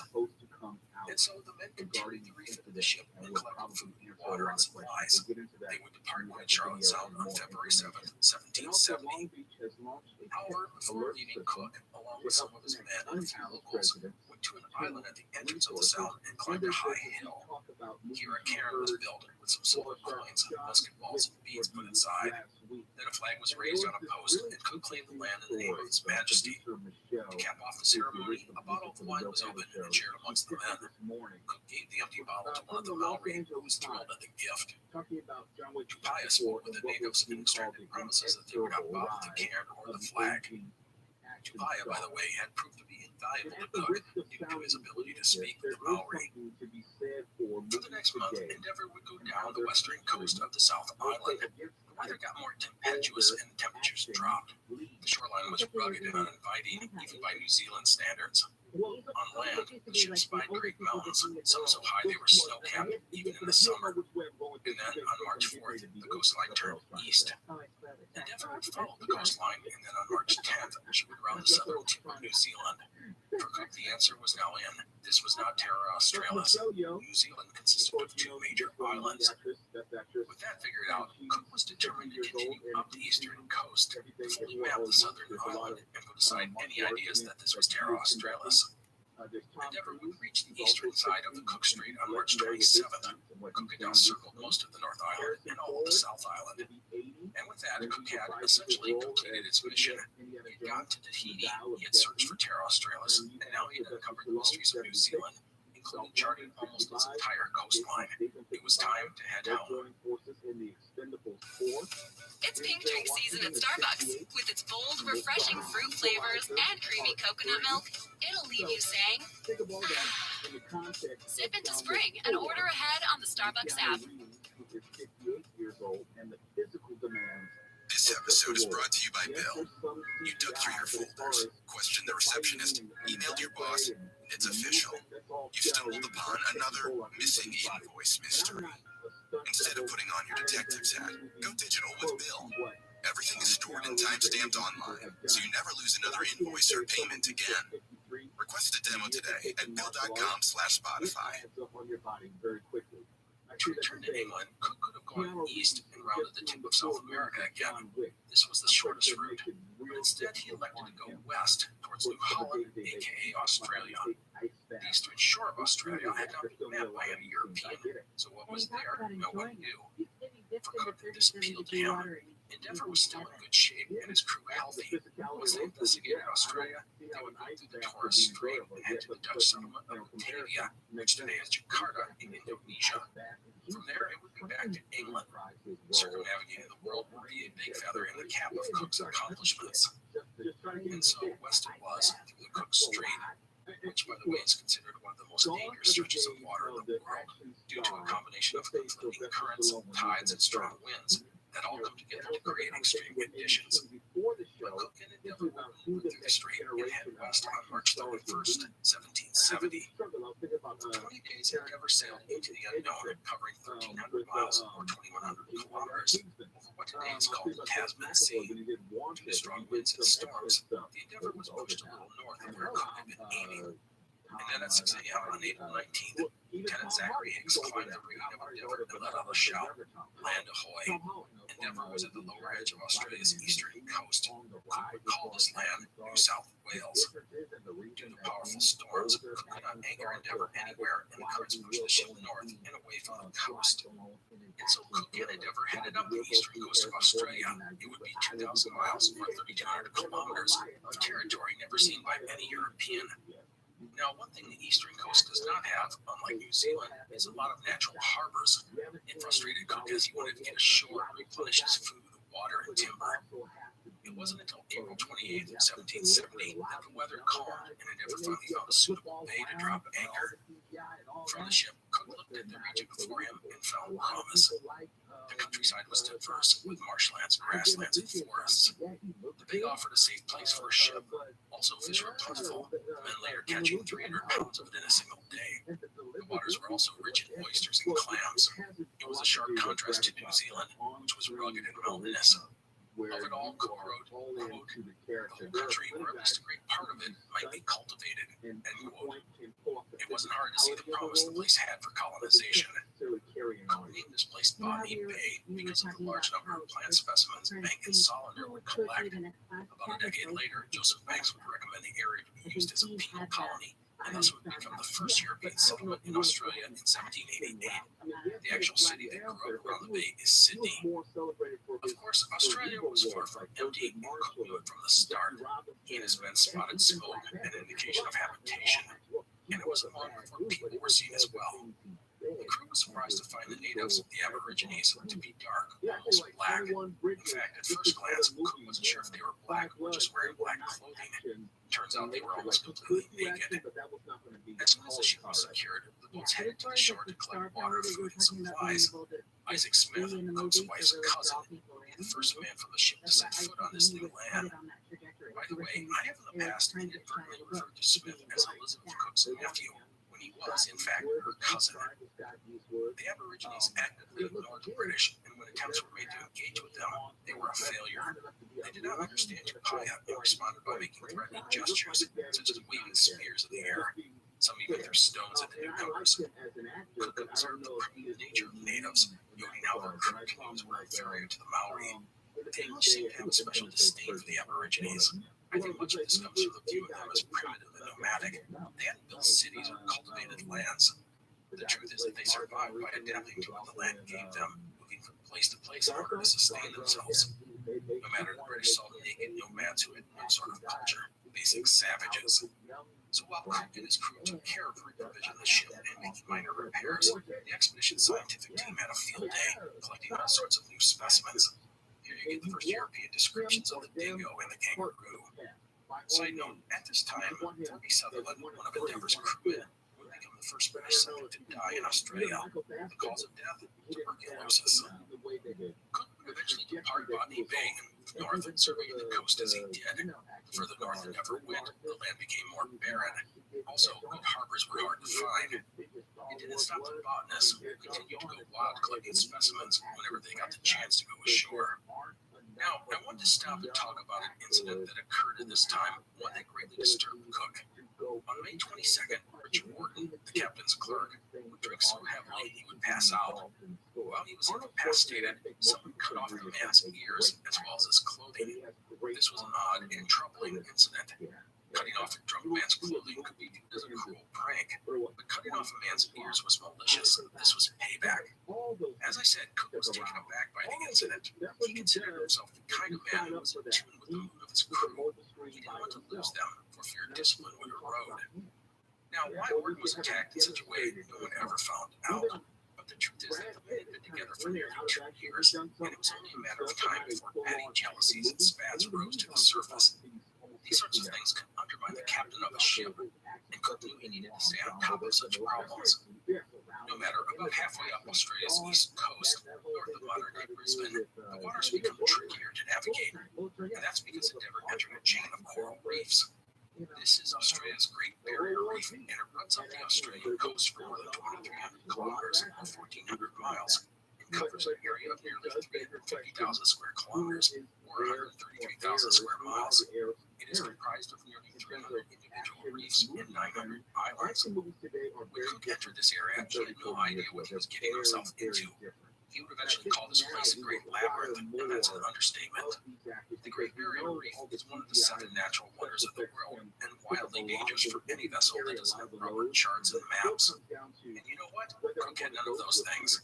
He was going into this massive maze, not knowing when it would ever end. All it would take was one mistake, one unfriendly current, one unforgiving storm, and Endeavour could end up having her hull torn apart by the sharp coral reefs. Cook's luck would hold for a while as the ship moved slowly north up the coast, but not even the careful and meticulous approach of Cook and his crew could keep Endeavour safe forever. On the evening of June 10th, about 16 kilometers or 10 miles offshore, Endeavour would come to a grinding halt as she struck a reef, and she wasn't moving as the coral would cut deep into the ship's bottom. Cook, who had never been in a shipwreck, reacted quickly and with admirable calm. It was said that he was out barking orders even before putting on his pants. Time was critical for Endeavour as she was at high water. The longer she sat on the reef, the lower the water would get, and the chances of getting off the reef diminishing. The sails were taken in and boats launched to survey the damage. In short order, cables were tied between the boats and Endeavour, and an attempt was made to pull the ship off the reef. No luck. Coral, by the way, is one of the worst possible materials a ship can run into. It is sharp and jagged, and when stuck, the waves will rock the ship, causing it to grind against the razor-like coral reef, basically chewing itself to pieces. Cook understood that he needed to lighten the load of the ship so it could free itself from the reef, thus he ordered anything not necessary to be thrown overboard. The crew worked feverishly into the next day, getting rid of empty casks, iron ballast, old cargo, stored water, and even 6 of the cannons. 50 tons of stuff went overboard, or 1/7 of Endeavour's weight. The morning high tide came around 11 a.m., but it was still not enough. Endeavour could not free itself from the reef. They would have to hope conditions would change by the evening tide. Cook began to fear the worst. His ship was 10 miles off the coast, and it was leaking, forcing a team of men to operate 2 of the ship's pumps non-stop in 15-minute shifts. And Cook knew that there would be no help for a ship out here in the middle of a big blank on the map. He wrote about the prospects of being shipwrecked on the Picoftheday coast, even talking about building a ship from the wreckage of Endeavour. Things did not look good. By the late afternoon of June 11th, the tides began to rise again. However, by 5 p.m., the ship's third and final pump was put to work as the water was coming in at a dangerously fast rate. And then at around 9 in the evening, Endeavour righted itself at high tide. But at the same time, the ship's intake of water increased. Cook knew he had to act. He decided to try and heave Endeavour off the reef. At around 10 p.m., roughly 24 hours after striking the reef, the ship's smaller boats attempted to haul Endeavour off the reef. And it would work. This was outstanding, but now another problem arose. Water was pouring into the ship's hull, and it wasn't long before more than 4 feet of water was in the hold. The ship was sinking. The men were working the pumps for their lives. Cook needed to seal the hole in Endeavour's hull. For that, midshipman Jonathan Monkhouse presented an idea. It's called fathering. To father something means to cover a breach in the hull or boat with a sailor cloth. In this case, a heavy sail was chosen for the job. So what happened was the men swam under the ship with the sail, spread out the sail, and placed it over the biggest hole. Ropes were then attached to the sail and then pulled tight up on the deck and secured. It's like putting a surgical mask over the hole.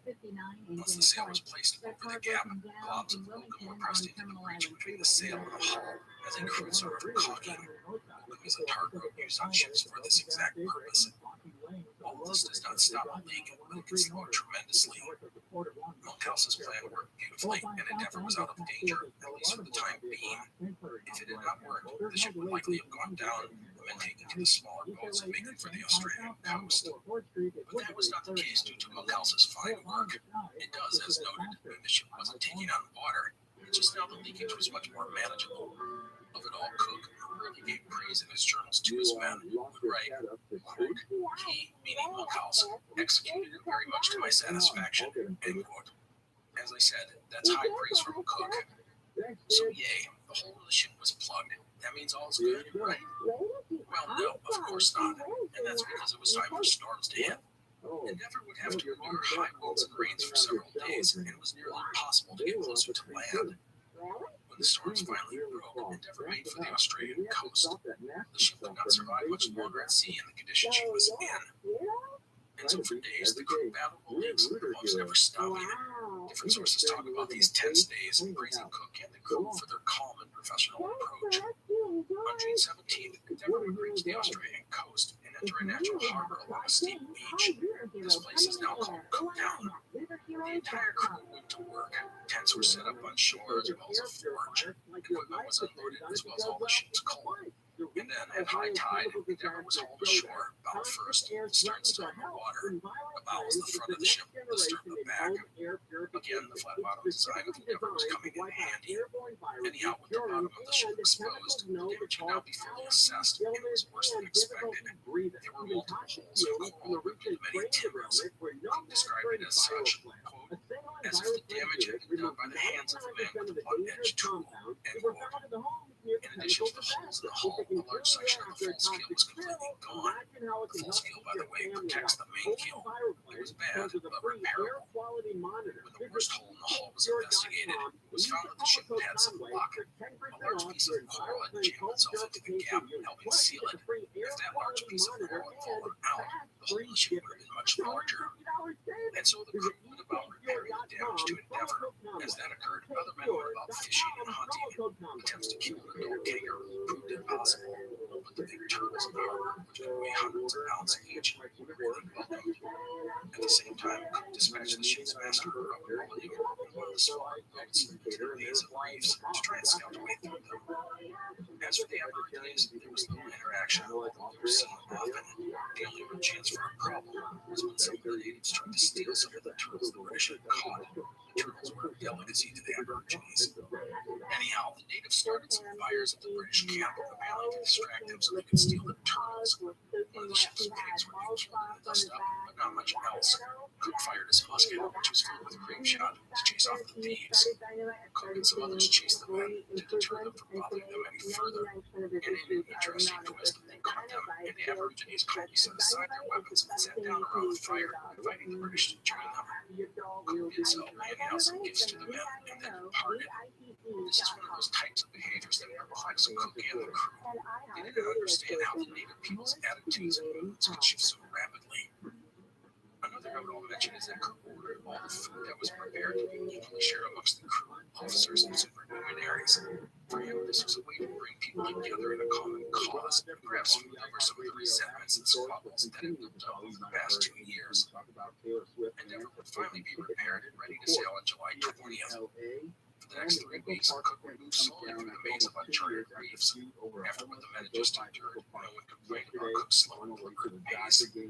A key strategy was to sail the pinnace ahead of Endeavor, sounding out the depth and location of many of the underwater dangers, and blazing a clear channel ahead. And then on August 13th, Endeavor would emerge from the reefs, open water ahead of them.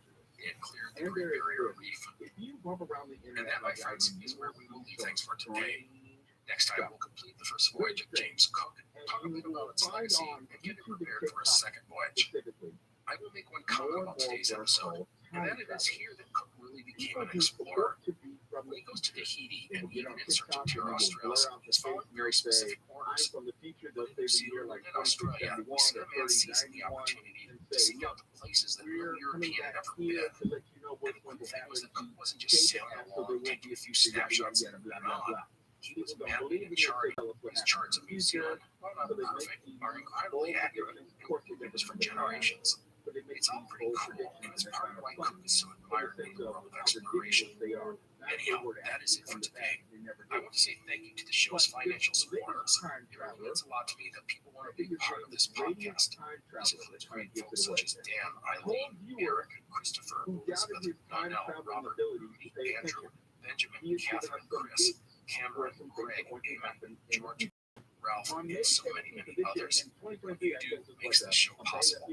So to everyone out there, thank you for listening. I will see you next time. The Explorers Podcast is part of the Airwave Media Network. Go to airwavemedia.com to find other innovative and thought-provoking shows, such as My History Can Beat Up Your Politics and also The Planet. After an earthquake of great magnitude. Have you ever gazed in wonder at the Earthquake of a magnitude of 9.5 would allegedly cause a 5-mile trench opening, and a 9.5 earthquake magnitude would likely be felt all around the world. The History of Egypt podcast. So, Every just week, put those dates on your it's more calendar. tales of this August ancient 17th, culture. scientists History would of allegedly Egypt is learn to available track wherever you wormholes get and your send a podcasting fix. spacecraft into one. Let me Cool, just introduce got you some contact. That's my hope. Wait, but this is August. How are we doing any of that in August? After the big earthquake in June. Hi, I'm Neil. And I'm Ken. And we are from the Triviality Podcast, a pub trivia-style game show where a lack of seriousness meets a little bit of knowledge. Join us each week for an hour-long game of general knowledge trivia featuring special guests from around the world, plus tons of extra themes. If you want to improve your trivia game, or you just want to scream at us in your car when we get easy questions wrong, then we're the show for you. Find Triviality on all your favorite podcast apps. But you know that because you're already listening to a podcast. You're listening to an Because you're already listening to a podcast. You're listening to an Airwave Media podcast. It's pink drink season at Starbucks. With its bold, refreshing fruit flavors and creamy coconut milk, it'll leave you saying, ah. Sip into spring and order ahead on the Starbucks app. Shady Rays is an independent sunglasses company that gives you the features of $200 sunglasses for a fraction of the price. Plus, Shady Rays include lost or broken protection on every new pair purchased. See shadyrays.com for protection program details. Exclusively for our listeners, head to shadyrays.com and use code 50, FIFTY, and get 50% off 2 or more pairs of sunglasses. And try for yourself the shades rated 5 stars by over 200,000 people. Something tangible. Something is believable.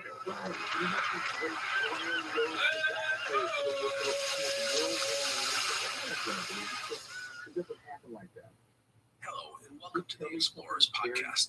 Today we are going to wrap up the first voyage of British explorer James Cook. Just want to remind you to check out our website, explorerspodcast.com. if you want to see a map of Cook's voyage, as well as links to related resources. Last time we left Cook and the Endeavour as they worked slowly through the Great Barrier Reef near the northern tip of Australia's eastern coast. On this voyage, Cook and his men had been to Tahiti, some other Polynesian islands, searched unsuccessfully for Terra Australis, circumnavigated New Zealand, and then gone up the eastern coast of Australia. This had been an incredible bit of exploration on Cook's part, as he opened up all sorts of territory that had been unknown to most of the rest of the world. Cook's ship, Endeavour, had almost been a watery grave after striking a coral reef while trying to find a route through the Great Barrier Reef. Innovative thinking and cool heads kept Endeavour afloat, and she had managed to make her way to the Australian coast, where she was hauled up onto the beach and repaired. Cook had then weaved his way through a labyrinth of reefs and islands and reached the open sea in mid-August of 1770. Cook's plan was to pass through the Torres Strait, which divides Australia and New Guinea, and then head to the Dutch colony of Batavia, which is modern-day Jakarta in Indonesia. From there, the men could recuperate, and the Endeavour could be refitted and reprovisioned. Next, it would be a long trek across the Indian Ocean, around the southern tip of Africa, and then north to England. A few important points. First, Endeavour had been repaired by her crew, but she was not in good shape. She leaked constantly, and the pumps were always in operation. Plus, her sails badly needed to be repaired or replaced. Some questioned if the ship would even make it to Batavia, much less back to England. Second, as noted, Cook's plan was to take them through the Torres Strait.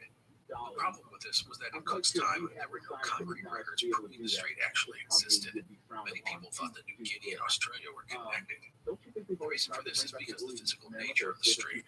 It is only 151 kilometers or 94 miles wide at the northernmost point, and the waters of the Torres Strait are very tricky and very dangerous to navigate. And that is because they are very shallow, the depth ranging from only 7 to 15 meters, or 23 to 49 feet. This means that there are a lot of underwater obstacles, including nearly 600 coral reefs and 274 islands. The strait is also notorious for its strong currents and bad weather. Ships entering the strait were doing so at their own risk.